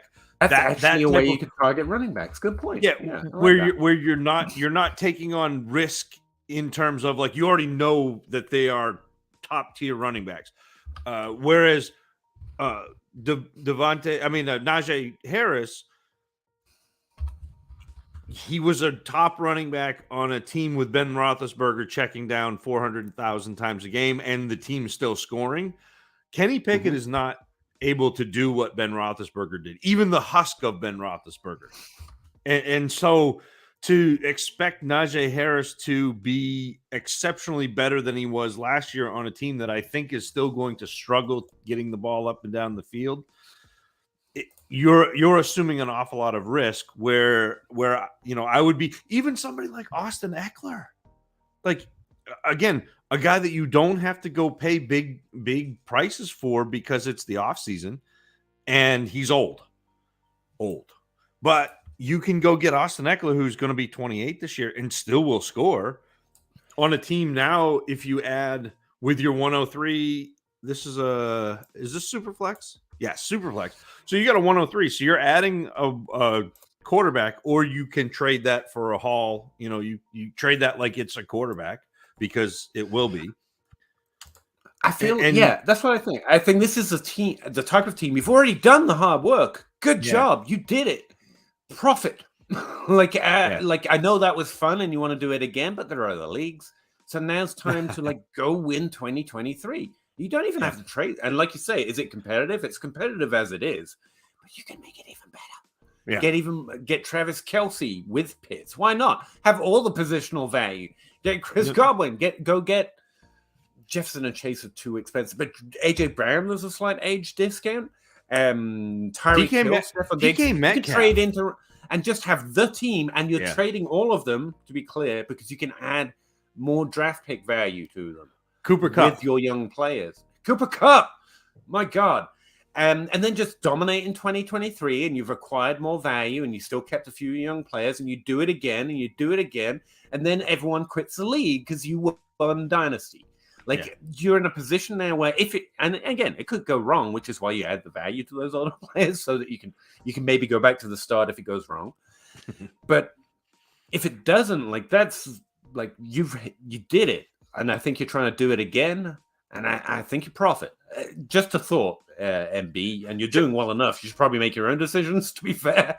But I've done this, and I wish I'd done it the other way, and so I'm sharing it with you. Nick Chubb is another player that, if you're looking at running backs, would be somebody that I would be interested, because again, he's being valued at just outside the top 12 running backs. He's probably going to score inside the top 8. So win. But this is a time you can start. Yeah, you're right. It's a time you can start thinking about running back starts and positional value at tight end. I mean, you don't need to be building a roster, but you're also not you're advancing your chances to win next season by adding some of these players. To be clear, the reason it's exciting is your team's already competitive and young. Absolutely. So even if you can't do that, the rest of the league's like, no, I'm keeping my old guys. You're like, all right. I'll just have Jalen Waddle. Woe is me. I'll just have Breece Hall. I am sad. Congratulations, everyone. And they lose because they won't make moves. And the other that's fine too. Kirk Cousins would be a fun player to add on because he's perennially undervalued. But anyway, he's doing it again. I'm still doing it. I've been doing it this whole time. I'm a rebel. Sorry. I can barely see Brian, your what you got? Pixelated face. I think this one is for me. Maybe not. What's the haircut routine for those luscious locks? I literally do nothing to it. That's why it always looks like this. Occasionally it falls into a random position that looks like it's well cared for, and I take it. I just don't move my headphones until it's time to go to bed, because otherwise it will degrade back into the craziness it usually is. I wash it. I couldn't tell you whatever shampoo's on the side of the bathtub, and then I go about my day. Sorry. I'm assuming Zach actually probably does have a more in-depth hair care routine. I shave it every Tuesday. That sounds like more. I haven't had it haircutted in a while, so you are actually probably doing more to manage yours than I am mine. Every now and again, my wife looks up and notices me and like, "What, you're still here?" And I'm like, "Yeah." And she's like, "I really have to cut your hair." I'm like, "Oh, it sounds cool," and then it doesn't happen. that's a haircut routine. Oh no, I missed one. Open 24 hours, 12 teams Superflex PPR start 10. Which side? Lamar and Deshaun Watson, so 2 quarterbacks, or Fields, 103 to 203, and how close is it? Probably the Lamar Jackson and Deshaun Watson, based on like to me, if Russ were here, he would say, "Well, Fields in the 103 has the value," Because he and just he's doesn't right. want Watson. Yeah. Well, and that's fine. But he's right. Fields in the 103 probably have the value. I am still I like Justin Fields. He's not as much of a sure thing as Lamar Jackson. Lamar Jackson. And yeah. I like the 103, which is probably going to be CJ Stroud, although it could be Bryce Young. I think they're both really good players. Deshaun Watson, prime Deshaun Watson, is better than those players. And the 203 doesn't matter. But it's pretty it's not that far off. And if your team is not competitive this year and you have Lamar Jackson and Deshaun Watson, I could see trading Fields because now you get younger, getting the 103 because that the fungibility of a pick is really cool. It's fluid. It can be anything. And it doesn't take up a roster spot, and you can trade it because people can dream on it. You can also use it to make the pick. So there is value in that other side. I just think, to me, I would rather have the two solid, proven top 12 quarterbacks. Yeah, kind of the same thing. It's got Lamar Jackson. You can trade Deshaun Watson for things. So I do that. I mean, I hate to go second year in a row not being on the team Fields trade, but I still continue, especially in a position I'm less secure evaluating for future potential or how good it is until proven. I'm never going to be on the I believe something historically great is going to happen here team. And so, yeah, I just take Lamar and try and trade Deshaun. I hate it. Equilum, been reading that this is one of the best, maybe ever. I've heard that before, and I don't get it. Yeah, for the tight end at the top 3. Really good fantasy tight end options. Do you both agree? I haven't really dug into tight ends, but I'm definitely not seeing that. I think Mike Myers is fine. Mike Myers is probably going to have, top 12 season or two before the time is done. Tight ends are weird enough that anyone showing up well is, and that's what Michael Myers is. Like George Kittle was weird; he didn't look good. You have to read into the ancillary stuff. I don't know. Kittle popped hard with the athletically, yeah. Yeah. That's what I mean. I'm talking about receiving production. Like Trey McBride's one of the better receivers at the tight end position that's come out in years, and I'm interested. But year one wasn't much. And Kyle Pitts is the best receiving tight end to come out ever. He's not that through 2 years. And in terms of fantasy, Travis Kelce is, and he might be third on the list, to be fair. But even he took us. Tight ends are weird. If you're looking for Kelce, don't go looking for him. You got to get smacked in the face with the reality of it almost. But this tight end class is fine. Like TJ Hawkinson, yeah, there's probably a couple of those results in here. So yeah, but again, I haven't dug into them a lot, but that's what I'm seeing off the top. Bookmark this question. Come back in 3 weeks and ask the same thing. I think the tight end 1 in next year's class is worth all the tight ends. Oh, Bowers? Yeah. Oh, yeah.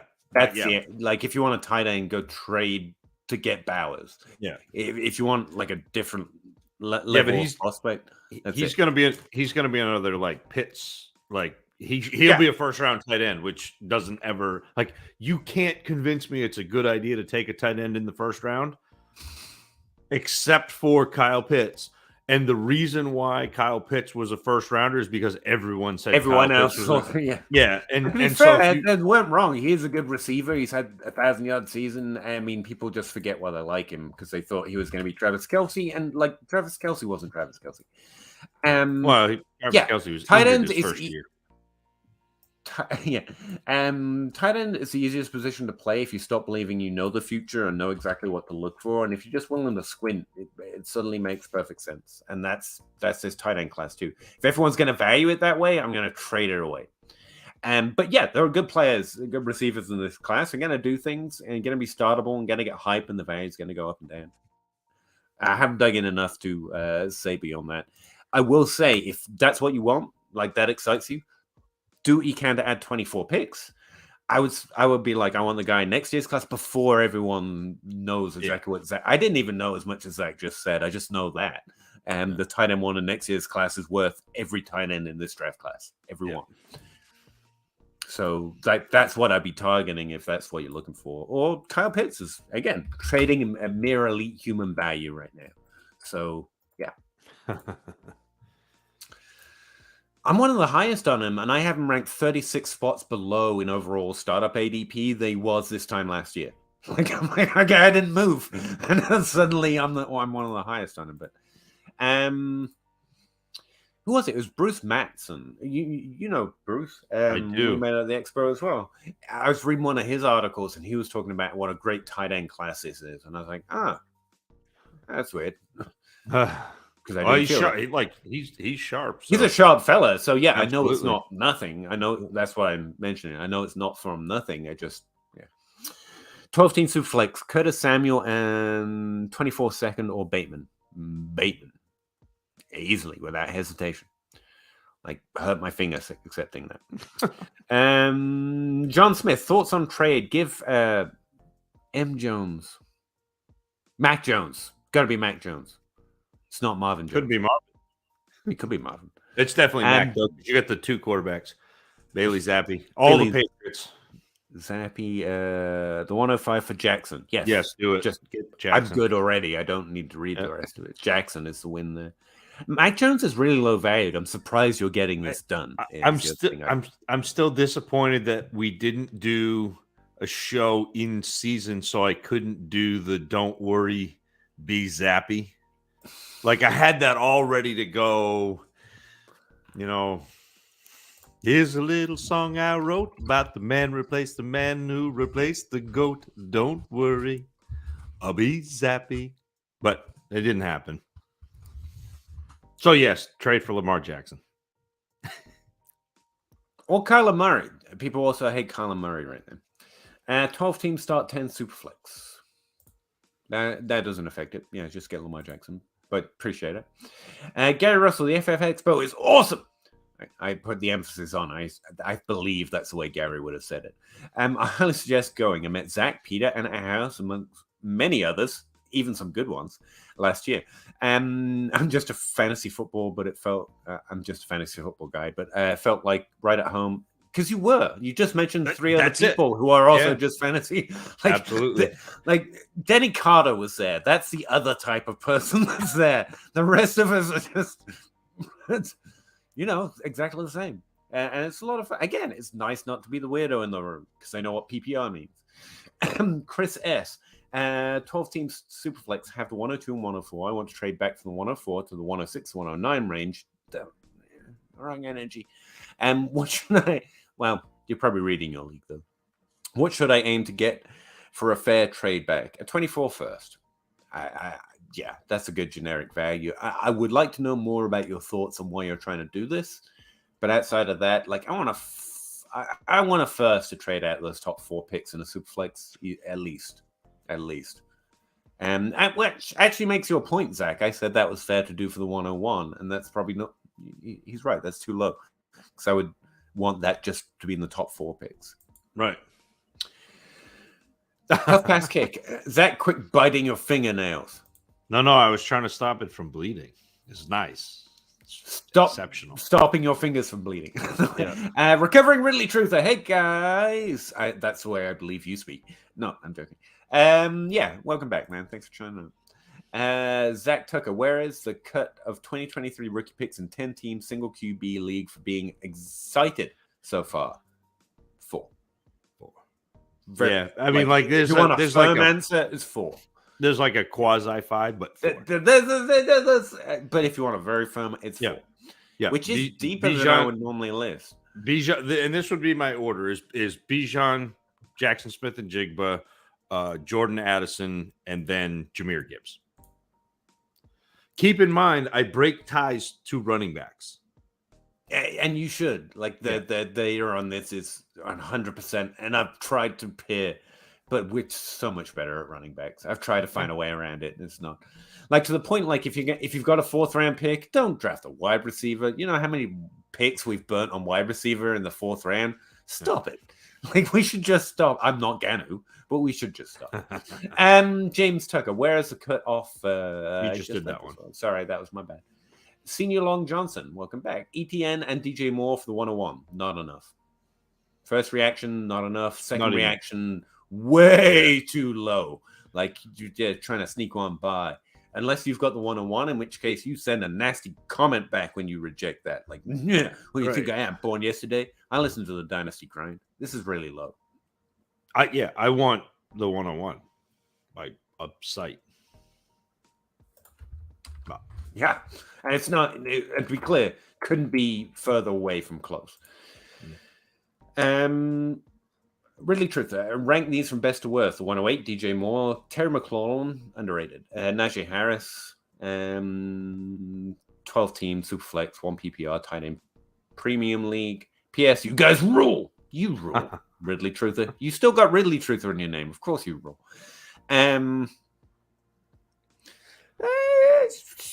Probably Najee, DJ Moore, Najee, 108, McLaurin. You have the 108 over McLaurin, huh? Yeah, no, it's stupid. He did really well last year. It didn't pay off, but he was outperforming, to be real clear, he was outperforming Jahan Dotson, who surprised me with how good he was, like by a mile. Like, he was very good last year still. But he's older. I think the value arc is done. I don't think you're getting out for him for higher. He's a points player. DJ Moore still is going to maintain his value for another year or two. So, I have rookie picks way too high. Again, I like taking my risk in rookie picks because Zach was like, Zach was trying to be modest last week by saying, look, I think I'm going to maybe hit a little bit higher. I think I'm going to dominate you with how accurately, and I don't, but that's the way I want to play. I want to take my risk in the rookie draft, and the rest of the time you have to deal with me saying value. Well, and this is where I will have my fun and eat my L's, and I have them too high, and that's why I'm like, again, like you can make those risky moves in the rookie drafts because rookie picks are replenishable assets. Like you get those every kind of my year. Thinking, and so and I'll make sure I take a few running backs from late round 2 to round 3 just to try and bolster it. The one thing I will say that gives me just a touch of pause with the 108 is in a 12-team Superflex tight end premium, you're going to have at least 2 quarterbacks go early. Fair. After the NFL draft goes, if Will Levis goes at if 8, this is your Jordan Addison point, I completely resist. If that could be Jordan Addison, like I'm all so like and again, you've also got Mike Meyer, who could end up in a tight end premium league. Somebody could take him in the first round. Like, you're right. It's not out of the realm of possibility for that Levis, 108 to be, to be Jordan Addison, be one of our top 4. Actually, to come to that. Yep. And that's right. To your point earlier, like you can wait close to the draft depending on when your draft is, try and get a better feel for it.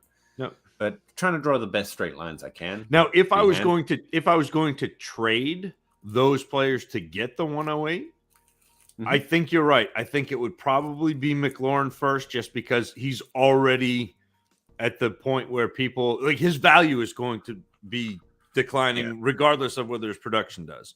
And then I think it would be Najee, because he's in that third year of, okay, now I'm ready to trade a running back.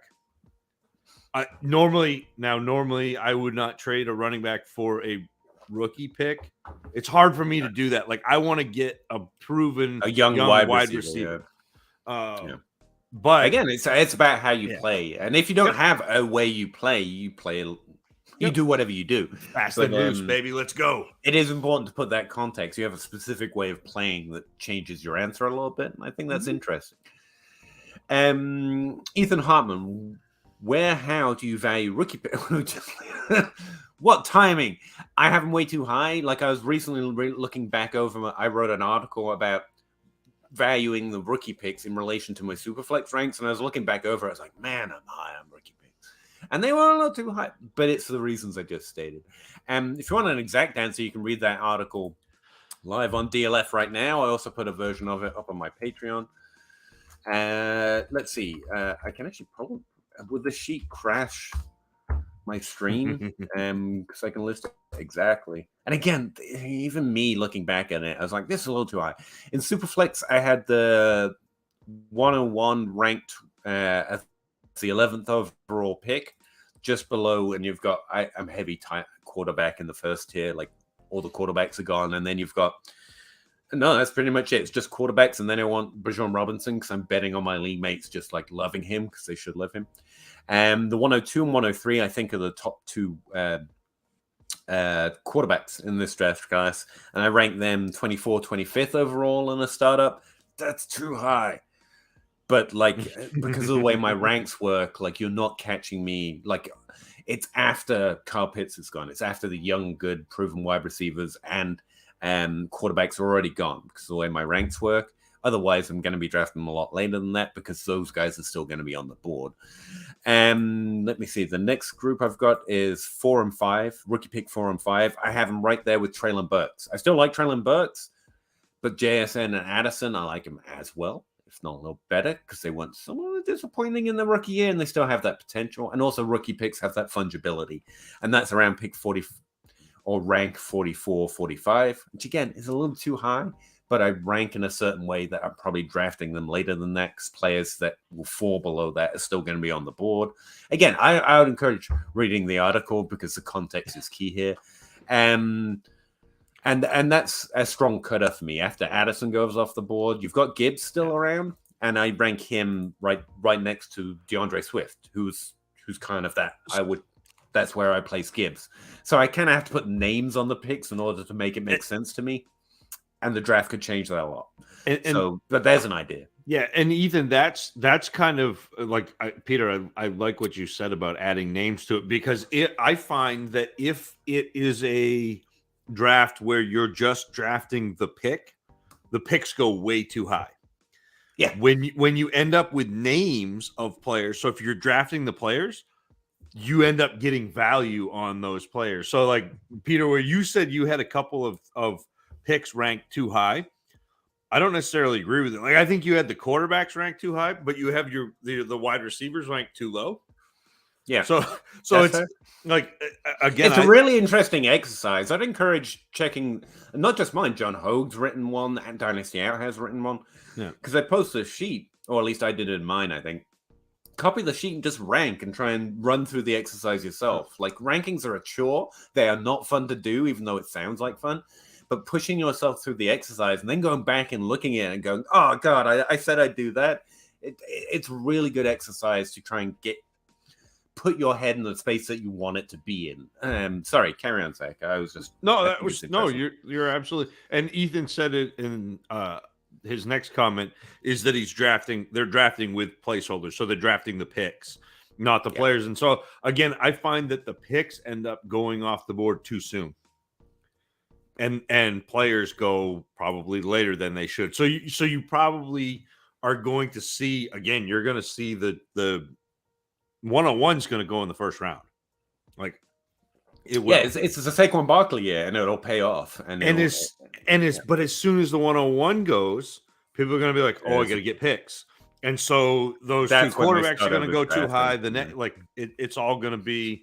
I've done a lot of drafts with the picks included, and I've always walked away. I always go in with a dynasty. I'm a dynasty guy. I'm going to get picks, and they always go too high for me. I'm like, I'll have to put up with these good young players. Yep. Darn. Drat. But the rankings are slightly different than us. Again, as I was saying, like I've got players ranked above them that are still going to be on the board, and I take them before I take the picks, and that's how I end up with less picks in an actual draft. But I actually haven't answered that one. Like I did that exercise recently. It's an interesting one.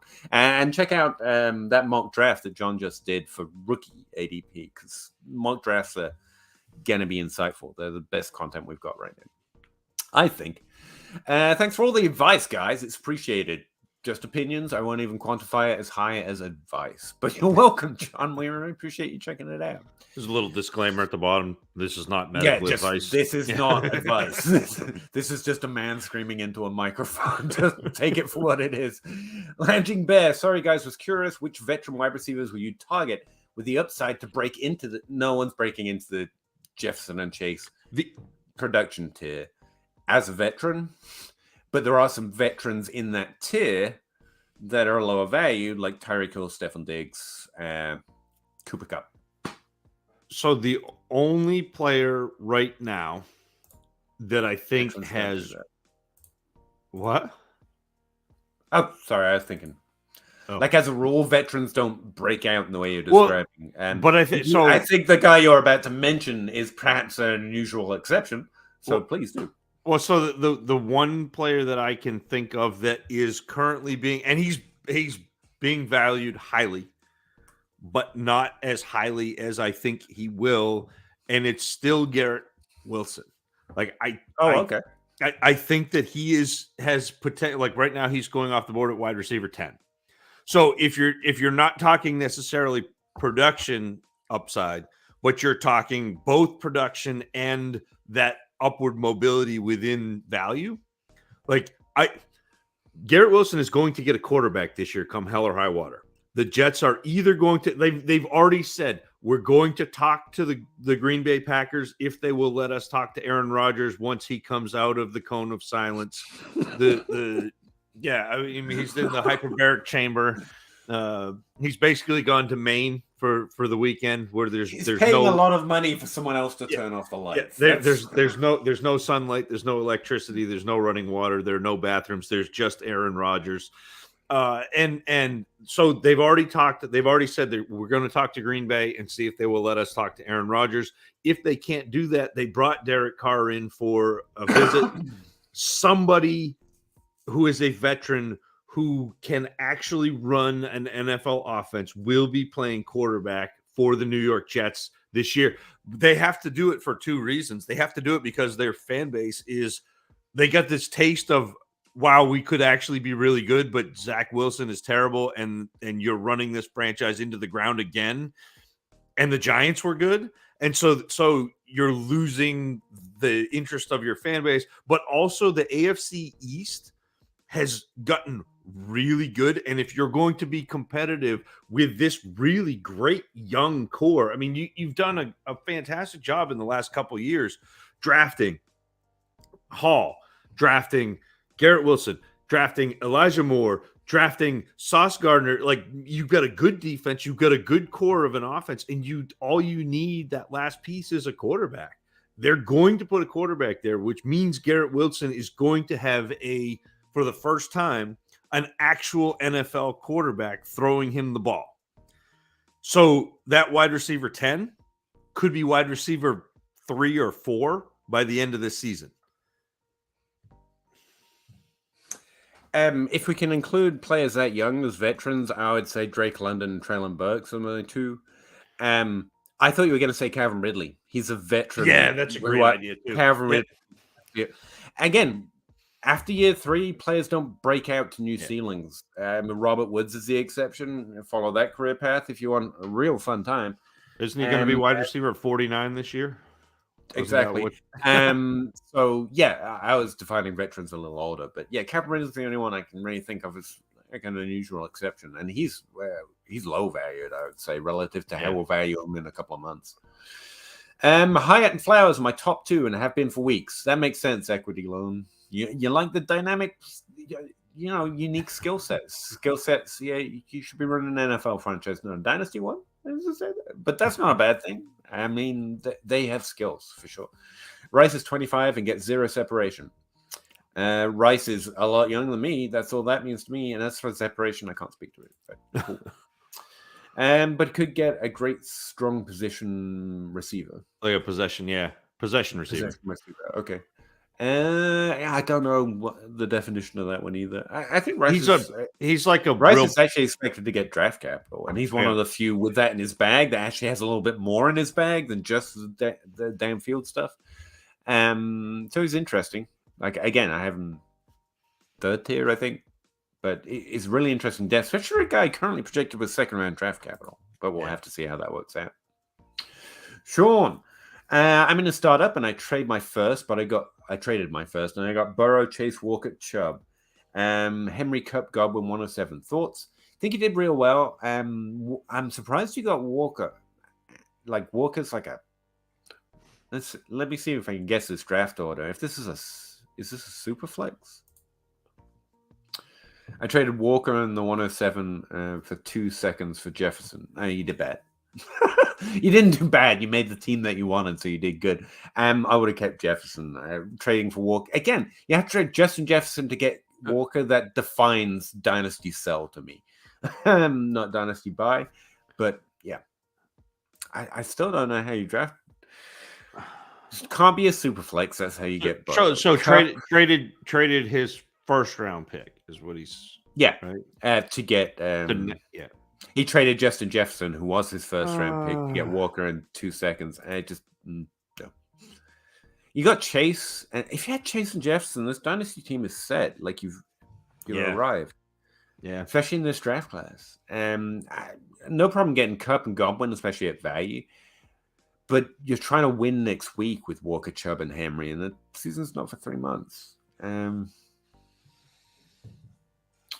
didn't do bad. It's a startup draft. It's very hard to draft a bad team relative to what we think right now because ADP tends to do pretty well. But I definitely don't like this trade. If it works out well for you, you should feel free to come back and own me for it because I deserve it because I've been saying nothing but do the opposite. As for the team construction, I get it, but it does look like a roster that's ready to start next week when you have to wait 3 months, And there's just a lot of value changes that happen between now and then. If you don't win next year, you're kind of in a bind and you might be close to rebuilding. But again, you could win next year. First year is the easiest to win. Broke anime, right? Broke. Yes. Yeah. No. Amine? Yeah, Brokamine. Would you package Juno in the 101 for Lamar and a 10-team 10-team 2 QB? 2 QB? Lamar should carry that value, but that's a little. Look. Especially in a 10-team, you want Bijan Robinson here, and Lamar is.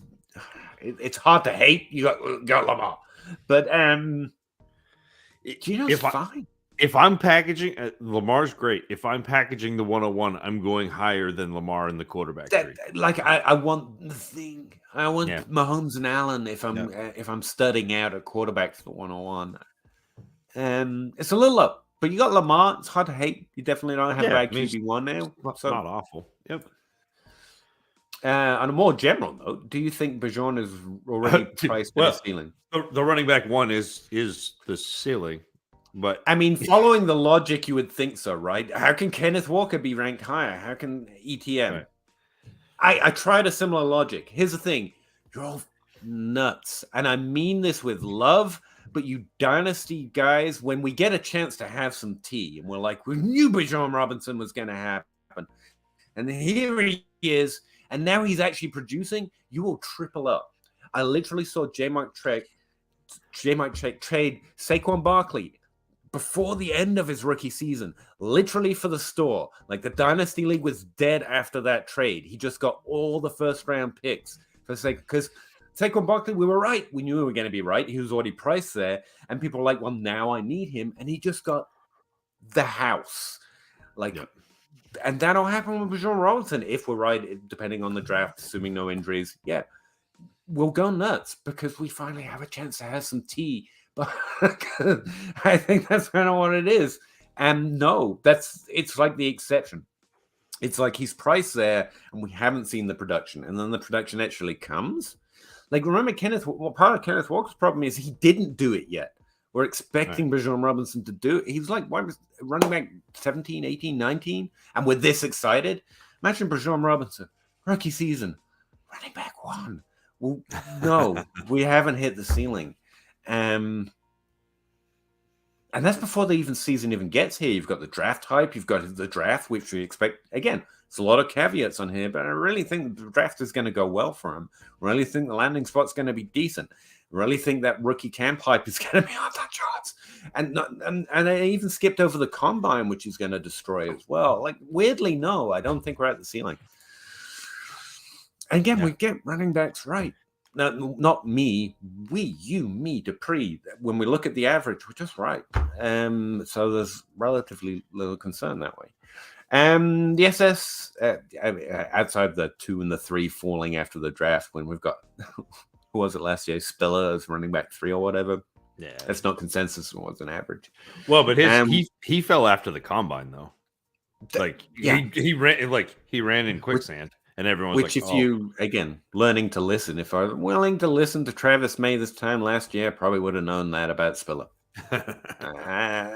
Learning to listen. And that's not a concern with Robinson. That's a great trade. That all it took for JJ. Yeah, he went the other way around, though. So, yeah, similar reaction. I mean, again, you're not upset to have Walker on your team, to be clear. Like, not throwing shade at it. But I wouldn't do it. Brendan, wow. Give the 101, the 102, the 108, the 111, 224 first. Yes. Do it. Receive Josh Allen just yes. That's a lot. But yeah, I mean, we don't expect Josh Allen to come from this draft class, so you're already winning. Justin Jefferson is worth 101, despite everything I just said. The 108 is a fine addition to get those valued bumps, and the 224 first. I mean, it's a lot. I love the second part of it is would still have 104, 105, 109, 201, 206. Yeah. Yeah. So who are you going to trade those for? Like the Saints? So you're gonna end up with Josh Allen, Justin Jefferson, Jackson Smith and Jigba, Jordan Addison, and then whoever you get at 109, Kayshon Boutte. Like you're probably a running back to be safe. Got to get another running back. Well, that's 201. 201 will add running back. Yeah, we'll take Charbonnet at 201. This is a kind of too much trade that you're getting two absolute. We'll be very lucky to get one that level of player at either position, and you're getting two. It makes sense. Wide receivers. This is the kind of trade that makes everyone feel that just draft picks feel like they are doing the right thing. That's. He's also got Fairmouth. Living large. Najee isn't who you all got out of your way. Wait. Najee isn't who you go out of your way for to make it. No. Yep, we agreed with that. 102 or Olave. It's probably the 102 because it's a quarterback.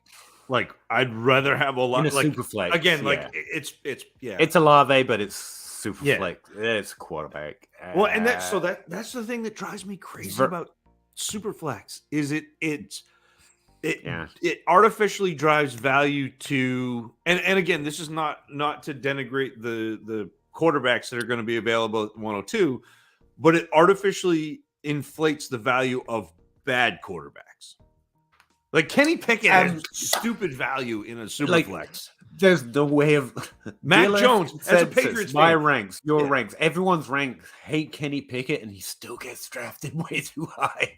The real answer is keep Olave, go get Russell Wilson, maybe, or maybe Kyler Murray and delay having a quarterback one.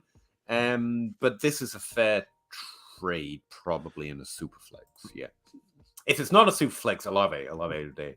But if it's a super flex and I have the 102. I want a quarterback back with Olave. Like, not a good quarterback. No, I would keep Olave and I'd go get Russell Wilson instead of trying to trade Olave to get a quarterback. Yep. Does that make sense? Or yes. Not? I know. I can. You can be wrong. No, I want the young, proven wide receiver. Like that's my thing. That's my. I know that's your thing, man.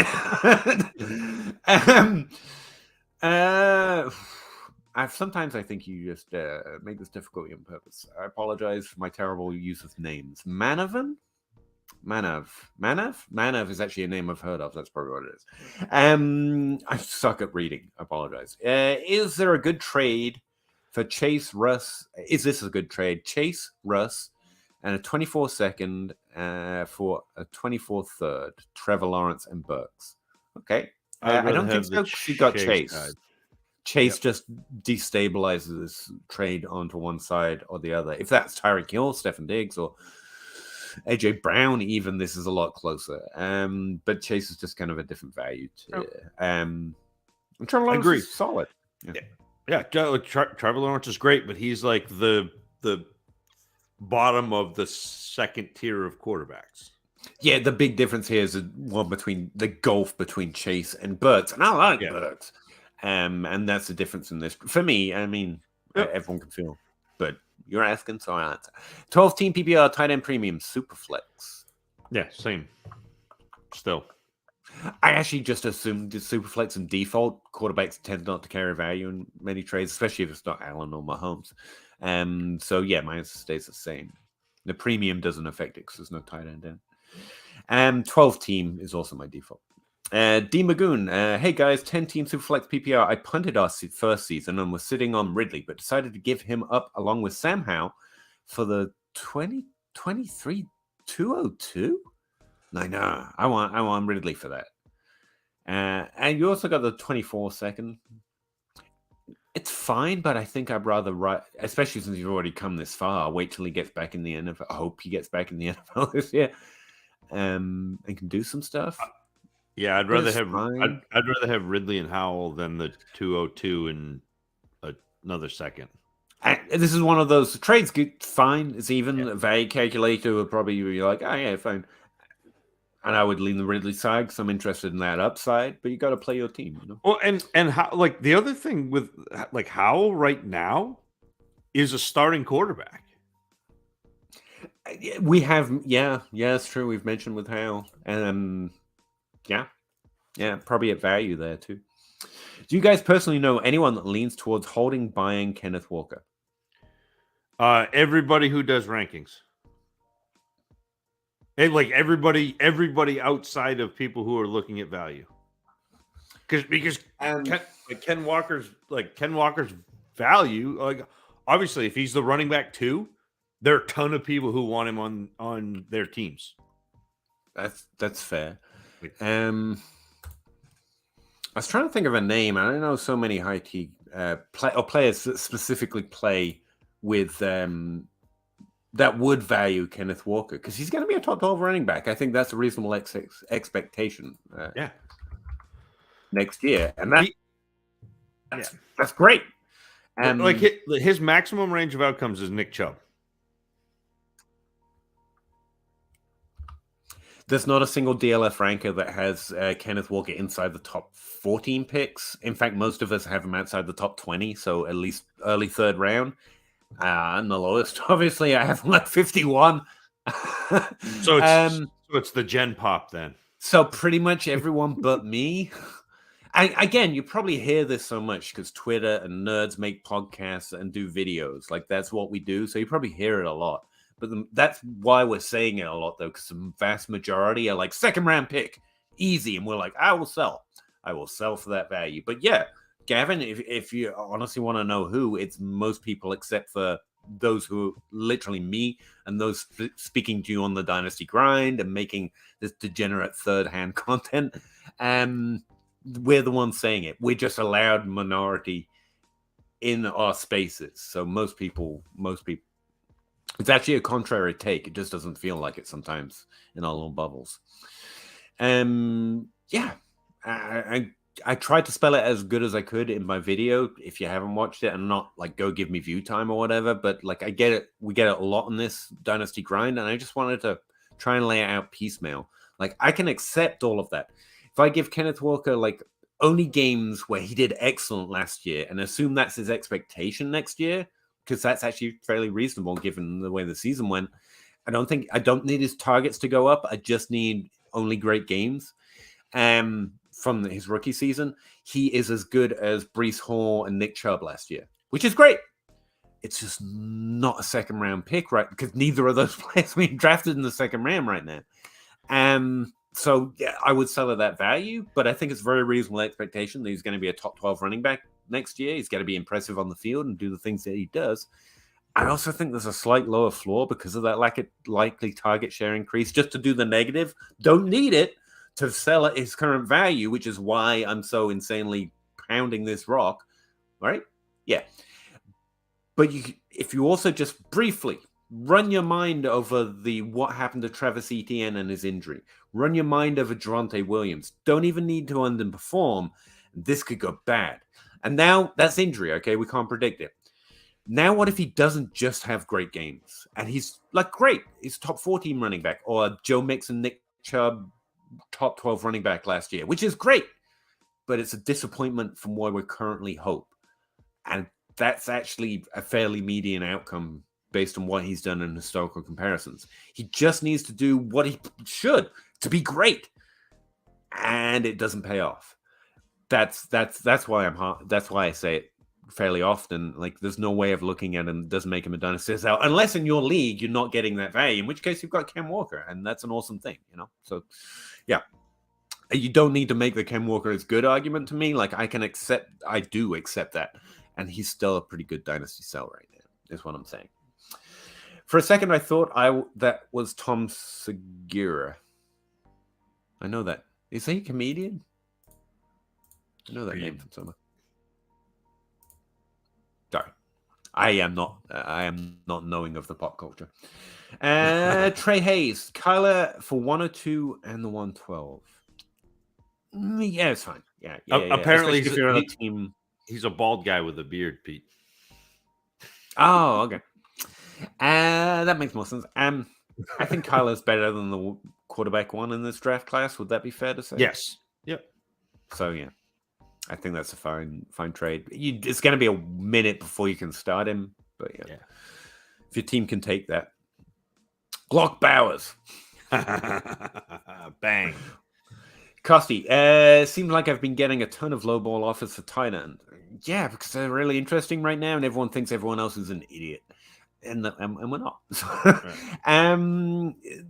Again, being quicker, I'm a Pat Fairmouth this offseason to work out a little better. And Zach's been on the George Kittle train for a minute, so get on it before that leaves the station too. Anyway, tight end premium, TJ Hawkinson outscored Diggs.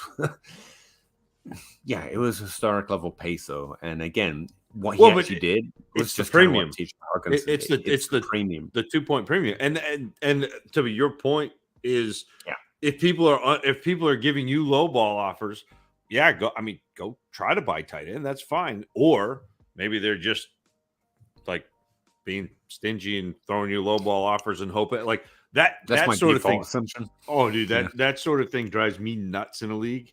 Because I take so much pride and time in figuring out my league mates. Right. And so if somebody comes at me and lowball offers me, like, I don't want to haggle in a trade. I want you to make an offer. And if I like it, I'm going to say yes. If I don't, I'm going to say no. I'm not going to send you a counter offer. Like 99 times out of 100, I won't counter offer. If it's like real close, I'll be like, yeah, whatever, we'll do this. But most of the time it's like, yep, or no. And if you're expecting me to go back and forth with you, you don't know me. Like if you want to have the conversation before you send an offer, absolutely. I will talk value, I'll talk strategy, I'll talk all of that. But when you make me an offer, you better come clean. Like you better come with the goods, or I'm not interested. So like, I feel your frustration. Yes, go try to see if you can attack tight end as a position to buy. But they may have gone and pissed off everybody else in your league already by making low ball offers, so it may not get you very far. I try to trade value. Again, I take my risk on a rookie draft if I take it anywhere. I will say it's frustrating to look at a trade and wonder, did you look at my roster? Like, again, roster isn't a large concern for me for trades, but some trades just make literally no sense for the situation your team's in. Like, you've got no one and just draft picks, and they're like, you want Nick Chubb? I'm like, no, really, man. I mean, just glance at the roster can usually give you a good idea of what they might or might not be looking for right then. And I think that's just a fair amount of due diligence. I don't do the due diligence Zach does, but I will go look at the team and think, does this help or hurt their current situation? I could be wrong. I'm not going to explain why I think this helped your current situation, but I'm trying to frame offers that way. And it's a little frustrating when you get one that's like, yeah, look. Trade Mooney plus the 2/2 for Deontay Johnson. I think I want Deontay Johnson. Yeah. Yep. I like that a lot. Joey just popped in. Appreciate it. Appreciate what you both do. Thank you very much. Any thoughts on tear down with Higgins? He's my wide receiver 3, but I don't know if he's worth tear down or just keep him. What was I just looking at? Yeah, DLF consensus is below ADP on Higgins right now. I don't know. I agree. Like, I think wide receiver 14 is a fair value to hold him at, but like, it's not many his age that good right now. Most of them are older prospects, and so generic dynasty situation, T. Higgins is a good thing to overvalue, if you know what I mean. But it comes down to your team situation in the end. If you want to tear, I wouldn't tear down T. Higgins. I'd tear him. Like, what can I add to go get that top tier? Or I'm just holding Higgins, I think. What do you think, just hypothetically, what do you think you could get on top of Treylon Burks for T. Higgins? I don't know. We don't have a dynasty outhouse. Yeah, no, I just okay. And that's fine. Anything I say would be a guess and probably wrong. So, no. That's fair. What would I want? Yeah, to trade T. Higgins to someone to get Treylon Burks. I want a top 423 pick at least. Yeah, and so like if I could get something like that, I would. Yeah, that to me is a tier. That's an option. I don't mind doing that. If you could, then you would. Yeah. I think I'd even take top 5. Like top 5. I think top 5 gives you a pretty good chance of getting. Again, you're going to get one of those 2 receivers. I mean, I would take less with. Yeah, London Burks are a fair target. Olave should be higher value, but if he's not in your league, that's the obvious answer. But yeah, that's fine. But again, I think you're right. I think like I would most likely hang on to Higgins. My second option would be looking to move up, and then the third option would be that Burks and plus. I like this. We're such a tight, degenerate community. Like Jay's already talking to Joey. Like I'm assuming they see each other in the DLF chat as well. This is awesome. Thanks, guys. Jay, 12 teams to flex, start 10 PPR. ETN or the 104? 104. Yeah, screw it. Screw ETN. It's on the line because ETN, again, you can make a similar Walker argument. He's just a year further out, and he does actually catch passes. But again, I think that ceiling is a little more limited. I'll take the upside of the pick. Why not? Local liability. 12 teams who flex Mixon and the 106 or Elijah Mitchell. There's a name. And it's Olave. It's Olave. Take Olave. I mean, Zach's got a point that Addison could be the 106. To be fair, in this draft class, the way it's going, which makes it closer. But Elijah Mitchell, well, I think he's undervalued. He's carrying value in this trade, and therefore I think it's too much. This is just the 106 for Olave, and I'd take the Olave side. There's less mystery in it. And he's already young, already perfect. Yeah. Although, I mean, I don't think Elijah Mitchell carries very much. That's what he's carrying value in this trade, which means it's probably a low value. But A to Z, hey, thanks for the $10, wherever that goes. Thanks, guys. 10 teams to flex. Thoughts on Cam Akers? I actually heard it's a football guy. I think it was Matt Waldman. It's the one that watches tape. Waldman, yep. And he was on a podcast with Adam Harstead talking about how he's a little undervalued right now, and I haven't been able to get it out of my head. I really recommend that podcast, by the way. It's the last one they did, I believe. Adam's got some great things to say about metrics, and Matt Woolman's obviously excellent at tape. And he was pointing out that if you just reframe Cam Akers to having returned from the injury of death that we thought it might be, and now he's just forgotten because of the length of time it's been since he produced a full season, he's got a point. He's almost free in Dynasty. Per ranks, per ADP, depends what your league mate thinks. If you're looking to add depth at running back, he's got all the upside for almost nothing. I like him a lot for that reason. Matt Woolman. I'm not going to Matt. I can't say Matt. Like my buddy friend. Matt, you know. Yeah, Matt. Matt's got a point. No, Matt Wardman, Sir Matt Wardman, has a very good point. Surprisingly. He's been knighted? I haven't just knighted him. I have that capacity. I have that right. Yeah, I think he's undervalued. Yeah. He's not. That's the thing. If he's worth someone like Amari Cooper, then he's not undervalued. Amari Cooper's pretty good top 24 wide receiver with veteran status, you know. I like trade a mid-second round pick or less, and you're like, yeah, taking a little risk, but you're shooting your shot on a running back who has talent if healthy. So I don't hate it. Depends on landing spot and how the job opens up, and that's kind of where I'm comfortable with that risk. Amari Cooper's just cool. I got a starter. In my mind, there's no risk to that. Well, and honestly, with Cooper, there is, again, not value. Well, because I generally, this is why we need Russ. And actually, you do a better job of this than I do, because I don't necessarily always default to value. My default is points. Mm-hmm. Like my and so I think there is room for Amari Cooper to surprise people from a points perspective for the next couple of years. I mean, not that there isn't with Akers. I think, again, Akers going as barely a top 24 running back is wild. Yeah, it's wild. But and again, I don't mean to keep going back to this, but you have Walker and JT for that matter. So instead of trying to guess, go get who you want. There is no running back you can want right now outside of Walker, because he is Walker, that you can't get a plus on. Like, do that. Who do you like? Do you like ETN? Go get a late first with ETN and get Travis Walker, and trade Travis Walker. Travis Walker, Ken Walker. No, like Ken. that's why the second cousin in of that Travis. thing I'm harping on right now. And you don't even have to go same position. You could go for the rookie picks and try and grab one of these rookies. Plus, I don't know, Stefan Diggs, Tyreek Hill. Like, you can get so many great trades that not only increase your points per game, but add value to your roster. That's why I'm harping on it. JT is one of the few running backs ranked over him right now. But I don't feel his trade value is as powerful because he's not as young.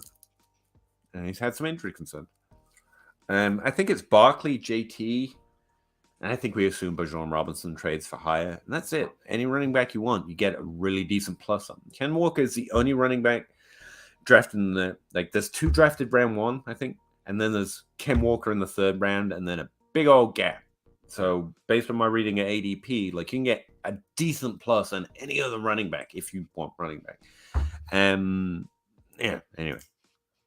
But Ken Walker, Cam Akers for like a late second was a really decent offer to add that depth. I wouldn't trade Amari Cooper.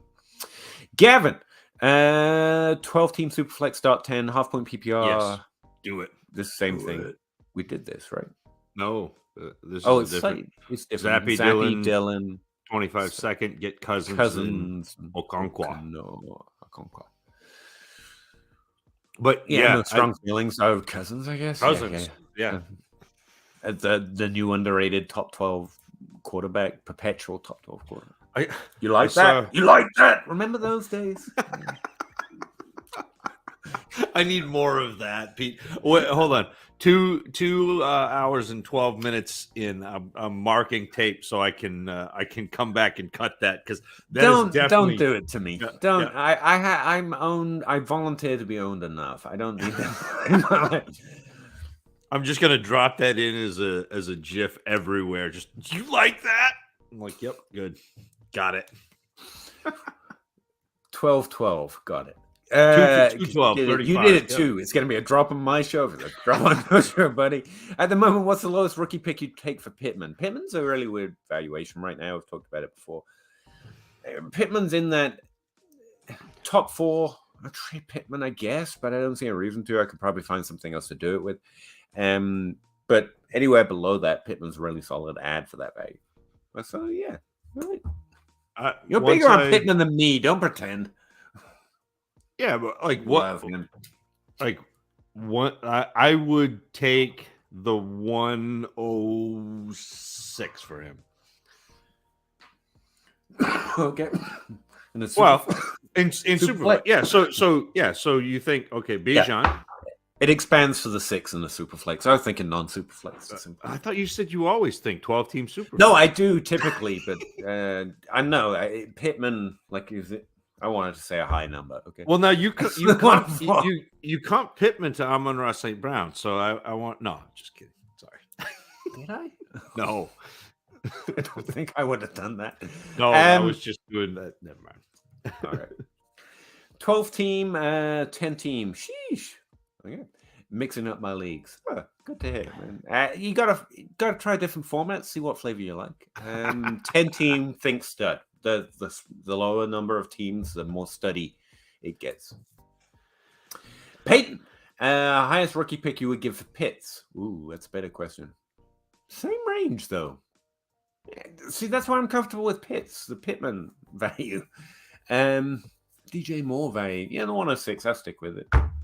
Yeah, 107. Yeah. There's not a new nuance. There's not enough. We need like and a 5.5 pick. You know. No offense to the 0.25 tight end premium, but that doesn't. I mean, that doesn't move the needle. That makes Zach make that face. It does not. But like in order for a tight end premium to actually affect anything, and again, it's only affecting the upper echelon of tight ends. And I just looked this up. Do you have any idea how many players? Because normally it's like 6 tight ends that get over 100 targets. You know, there were only 4 this past year. Really? Yeah. It was Kelsey, Hawkinson, Andrews, and Higbee. Interesting. Freiermuth just needed 2 more. He was almost keep hitting. You'll find out. Keep messing around. No, but that's a great season for him. Like, I know he's definitely in his target role. Yeah, luckily he's got Kenny Pickett, so he's going to be fine. Yeah, luckily. But yeah, that 0.25, like it's got to be at least 0.75 to like 1.7, like 0.75 on top of the single point to really like move the needle. That seems fair. Gary, what are your thoughts on Justin Fields? I don't have a lot of strong thoughts. Like, again, I just keep betting that it's not going to be amazing. I think he's good. I think he's good. I think he's a good player. I think he can run. I think he can pass. I think the team's in rebuild mode more than anything else, though. Yeah, top 12 is his upside. And I think he's valued over that mostly right now. So, Gary, I think that looking at Hurts, can he step up to the Hurts level? I don't think is fair. Well, so I don't think it's fair to Justin Fields in his situation. It would really be more of a Trevor Lawrence. No, we're like right. Like the first year of Trevor Lawrence, where that was just a train wreck of a season and a train wreck of a team around him, and that's what Justin Fields is dealing with. That's perfect framing. I was trying to say exactly. Expecting Justin Hurts is unfair, and that's where his value's at. And but like I really think that. So when Fields came out, it was Lawrence, Fields.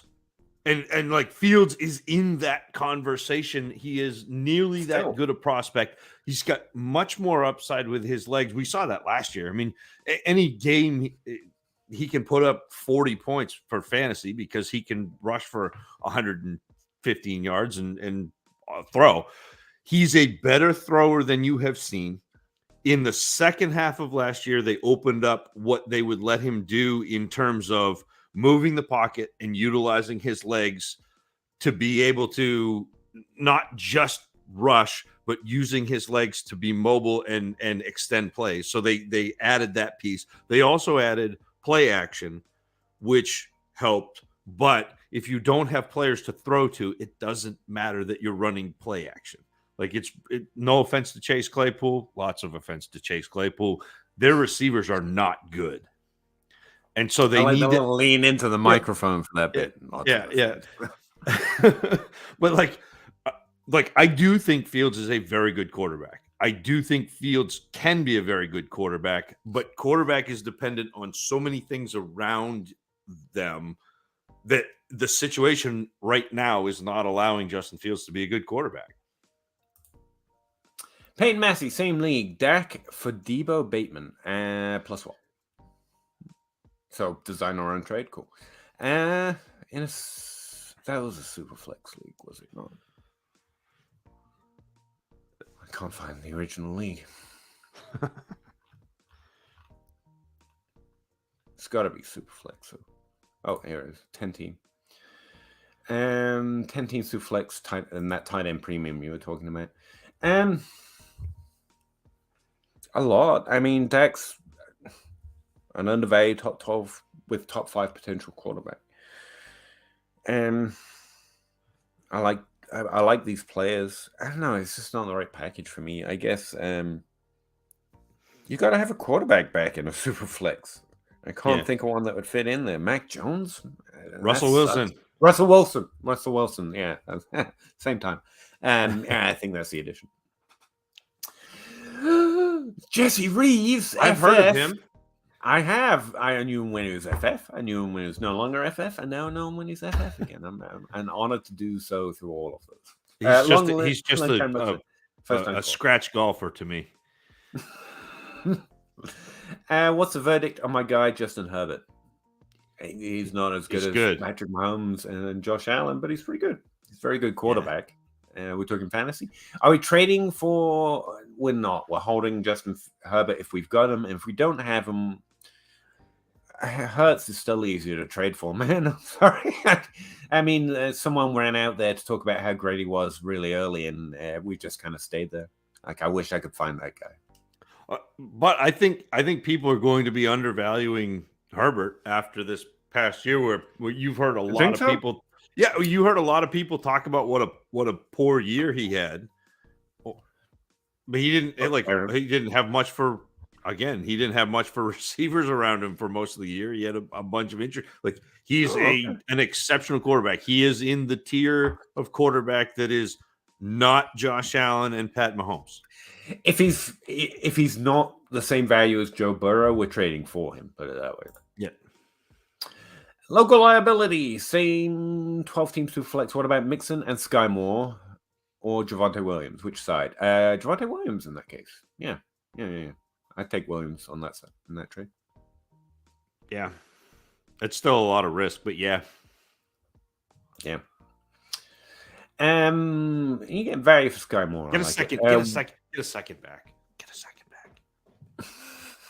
Just get a second. Will Levis and Anthony Richardson and Jordan Addison or Justin Fields. You put names on them, which makes me question if these are actually rookie picks and you're trying to trick us. But okay. 12 teams who flex standard scoring, start 9. I want the side without those two quarterbacks, I think. Yeah, it's probably Fields. It's Fields.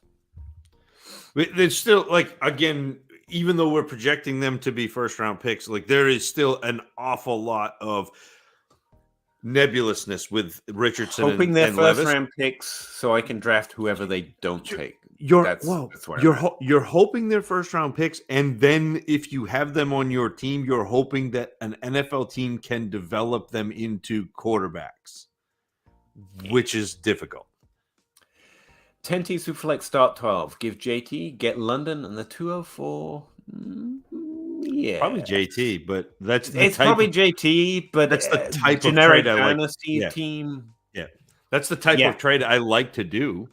It's be disciplined. It's probably a too much, but now's a perfect time. And and the cool thing with the 204 in this particular draft is there's a good shot you get a running back who gives you 6 running back 1 weeks at the 204. Like, you can do that. That happens in this class. Open 24 hours, no notes. Just no notes. Perfect. 110, 111, 112, 203, 208. Take all the value that falls or package to trade up. Generally in rookie drafts, I want to trade up. I want to go get those guys that I think I'm right on. Yep. But like those, that's a good range. You're going to get a few really good prospects, but I want to trade up. Deep is relative. Again, I think it's deep because I got 4 guys outside of the quarterback position. I'm like, I want to go trying to get those guys. Normally it's like 2. And it's so funny to, like, I know that we had this draft running backs in this range. Before the draft, it's a little uncertain. I like a lot of wide receivers down there, but if you want to be a little more secure, it's running back. Yeah. Well, it's funny, Peter, to because I know we had this conversation online in a DM. So it's offline from here, but online in reality. Like, you did a show as I was doing a show that was essentially the same show Oh. where we were like, nobody understands what depth means in a rookie Because class. everyone's using it a different way, to be fair, knowingly confusing. and like this is a deep rookie class because it's easy to identify in a super flex that there are 6 players that we like really want, which doesn't happen very often. Not even, it's like half a round, you know? Yeah. And then we bet that a few players we're going to miss on. They're going to be second and third round. That happens every year, but we don't identify them well. So it's a little hard to hope that means it's deep. You know what I mean? It's not 2017. Or 2022 when everyone hit. It was like, apart from the Sky Moore drafters. And like, we warned you. I'm not there. Gavin Ferguson. I keep hearing trade Walker. Again, Gavin, I really appreciate that you're hearing it, because that probably means you're paying, well, you hear it on the grind, but it's actually a minority. Well, if you're looking for content not saying that, I would check out the main DLF podcast, because every ranker that I just listed, like 3 of them are on that, and apparently they have them top 20. Go to his next. Like he's saying, he's tried to trade Walker. Oh, and he's not. But that's Gavin, a much better point, Gavin. If you can't get value for Walker, that's fine. He's still going to score. Like don't take less for Walker than what he's worth. But because again, I feel you so many ways right now. This happens to me because you get trade this and then you try to do it and it doesn't happen. It's like these idiots. But fully understand this. the thing, Gavin, about doing analysis and trying to give broad scale analysis and then also try to come in and give you like your low level, like league specific, is it may not work for your league, because each league is its own microcosm. Each league has its own set of values. Each league is its own market. And so maybe Ken Walker is not overvalued in your league. That 0.5 PPR thing also means there's more value in letting them not value him. Yeah, he's running. More valuable in that format. Yeah. Yep. There's a starker separation between the running backs, and Ken Walker doesn't suffer from it, because that's not where he doesn't get that bump, which also means he doesn't get that deficit, because you're losing half the points per reception. Like Ken Walker, hold him in this situation, Gavin, especially in this situation. You just got a good young top 12 running back. It's fine.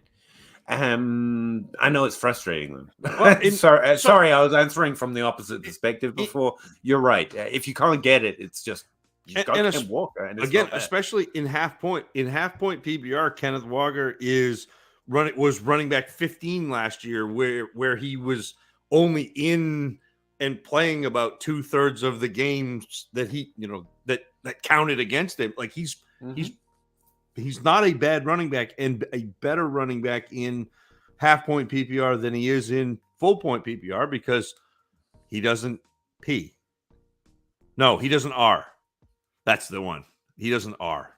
It's not the P or the P. It's the R. Yeah. That one. Right. So yeah, sorry, guys. And like, I know it's frustrating, but the only answer is you got Ken Walker, man. That they may come around, because draft season's going to get here, and redrafters are going to be the ones, and they should be the ones, to say, "Hey, Kenneth Walker's going to be great. We should all like Kenneth Walker," and that might jar him a little bit. But even then, especially with that half point PPR, you should be a little hesitant to trade him, to be honest. JB, hey folks, revisiting the 2020 running back class deemed generational. Akers, JC, K, JT, CEH, Swift, and Dylan. Yeah, these terms need definition. And Zach Moss. What went wrong? Well, Akers got injured. Akers got injured. Dobbins got injured. JT has got injured. CEH was overdrafted, and Swift got injured. Dylan's been actually pretty impressive based on his draft capital. But you're right. You're right to point it out. Hold on. The only player in that class that was generational was Jonathan Taylor. JT. Yeah, and he did it. He did it. Yeah. So, I mean, that's the again, you had Jonathan Taylor as the one, clear one. I don't care what people thought about Clyde Edwards-Helaire after he got drafted. Clyde Edwards-Helaire was the clear 5th running back, and don't Moss and Dylan me. They weren't, no. It was. I would say, Jay, What was I going to say? No, yeah, JT hit. Don't pay attention to anyone saying the words generational or deep with a straight face without at least some humming and hawing over what they mean by it. That's a little generic, but yeah, you're right. Anyone generational, get out of here. JT has been pretty good. Generational? Nah, that's Sean Robinson. I'm drinking coffee, cream, milk, sugar. Straight coffee. Not me. Is Kenny Pickett that bad? It's not. Relative to me, he's exceptional. I mean, again, high level of success. Your hands are bigger for football than I ever will. I do have fairly big hands. For fantasy, yes, he's genuinely probably that bad. I mean, he's the NFL, he's probably fine.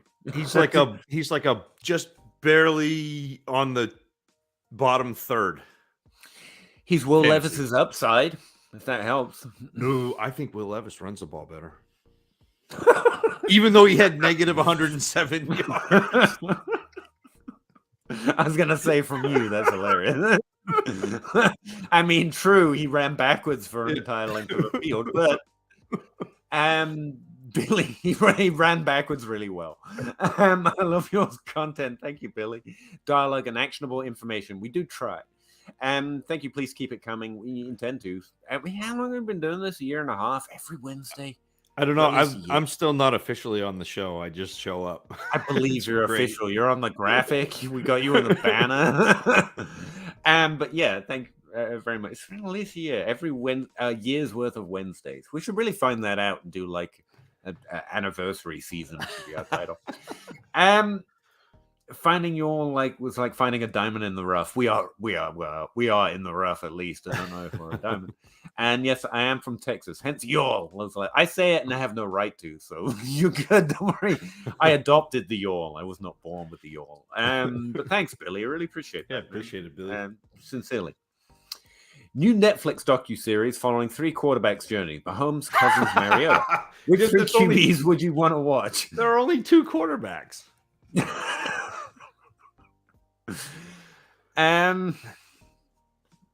Trevor Lawrence, Dak, and Purdy. Yeah, that's a pretty good. You mean from? I'll take yours. You can't make me quarterback. Can we just follow Zach Wilson around? That'd probably be the best docuseries, especially when he goes to visit his Linton. Not a big trade, but Jalen Warren. Okay, backup running back, right? The 311.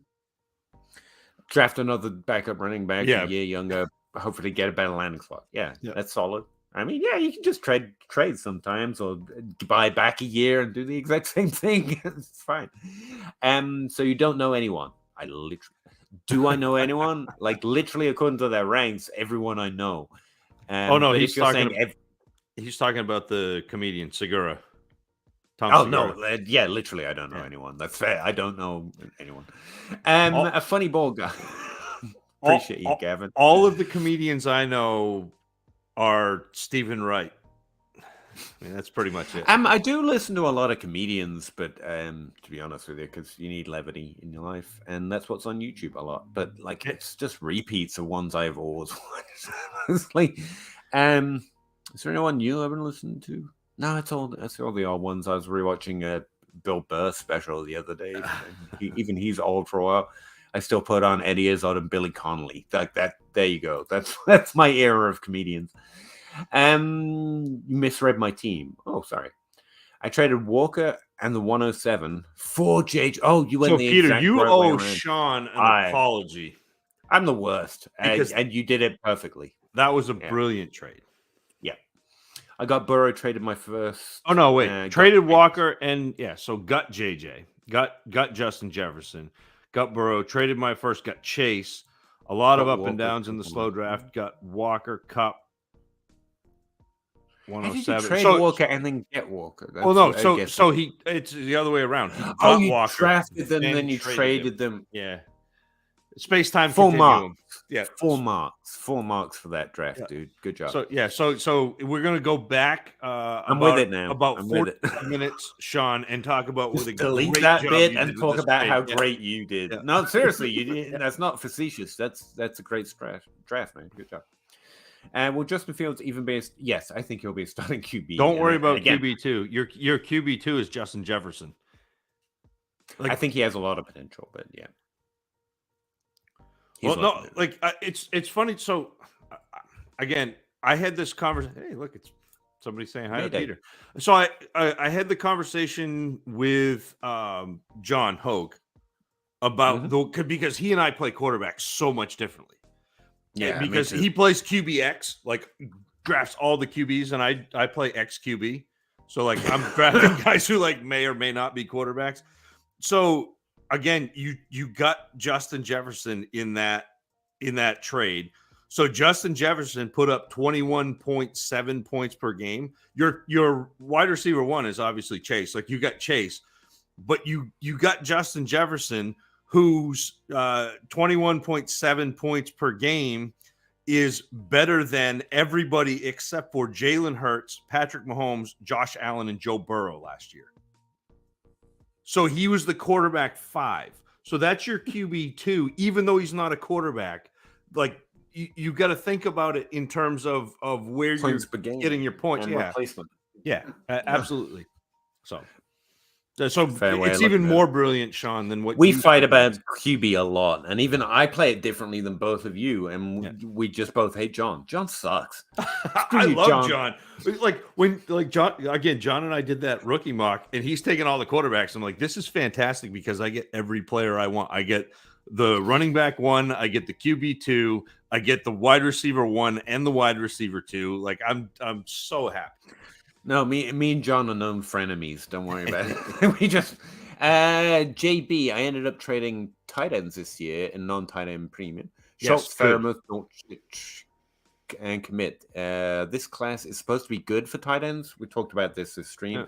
Again, some guys I really respect, like Bruce, are saying that. I trade all of them. Fine. I'm not deep into it yet. I think they're fine. And which one of these should I try to capitalize after their good 2020? I would keep Muth. The rest are bargainable. Yep. That's what I would say. Yep. He would be the last one that I would trade, but yes. I would most for him. Put it that way. Fields, stat line. Needs to step up to Daniel Jones. That's a hell of a sentence. Level first. Again, counting stats are somewhat deceptive. It doesn't take into team situation. Daniel Jones had a great season, though. I don't want to spread shit, and he's trying to get money right now, so I especially don't want to spread shade to it.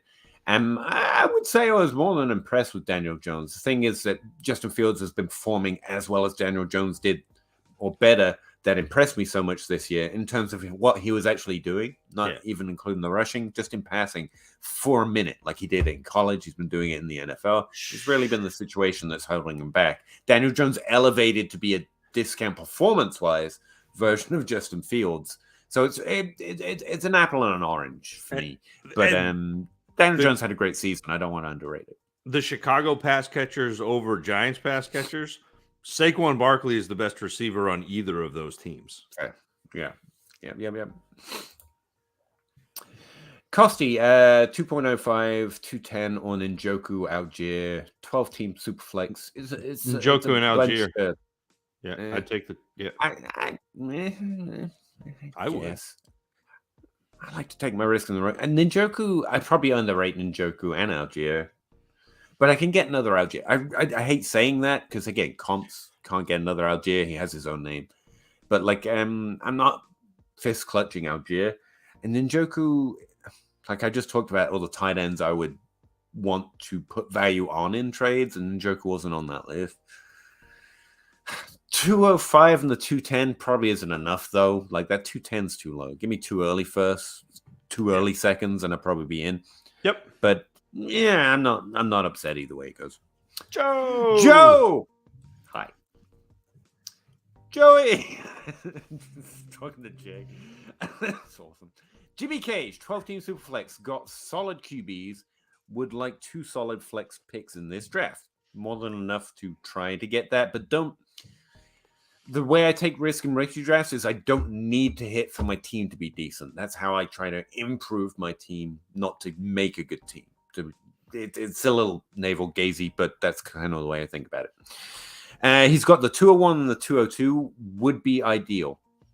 Target players, not, but you can target areas, to be fair. I think it's really decent range to be in, to grab someone, especially as the ADP falls, as people discount some of this class. Depends on your rookie draft is, as we talked about. If it's before the NFL draft, you've got a better chance of finding someone down that late. But I would just try and edge up. Like, get into the 101, 201, 202. Try to make that the 208. Try to get that to the 206. And if you can't, as high as you can is better. That's the way I play it. Yep. But if No you're notes? in, All right. if you're in that range, you're looking running back probably. I mean, Yeah, it's best player available, but probably running back. That could be a tight end area too.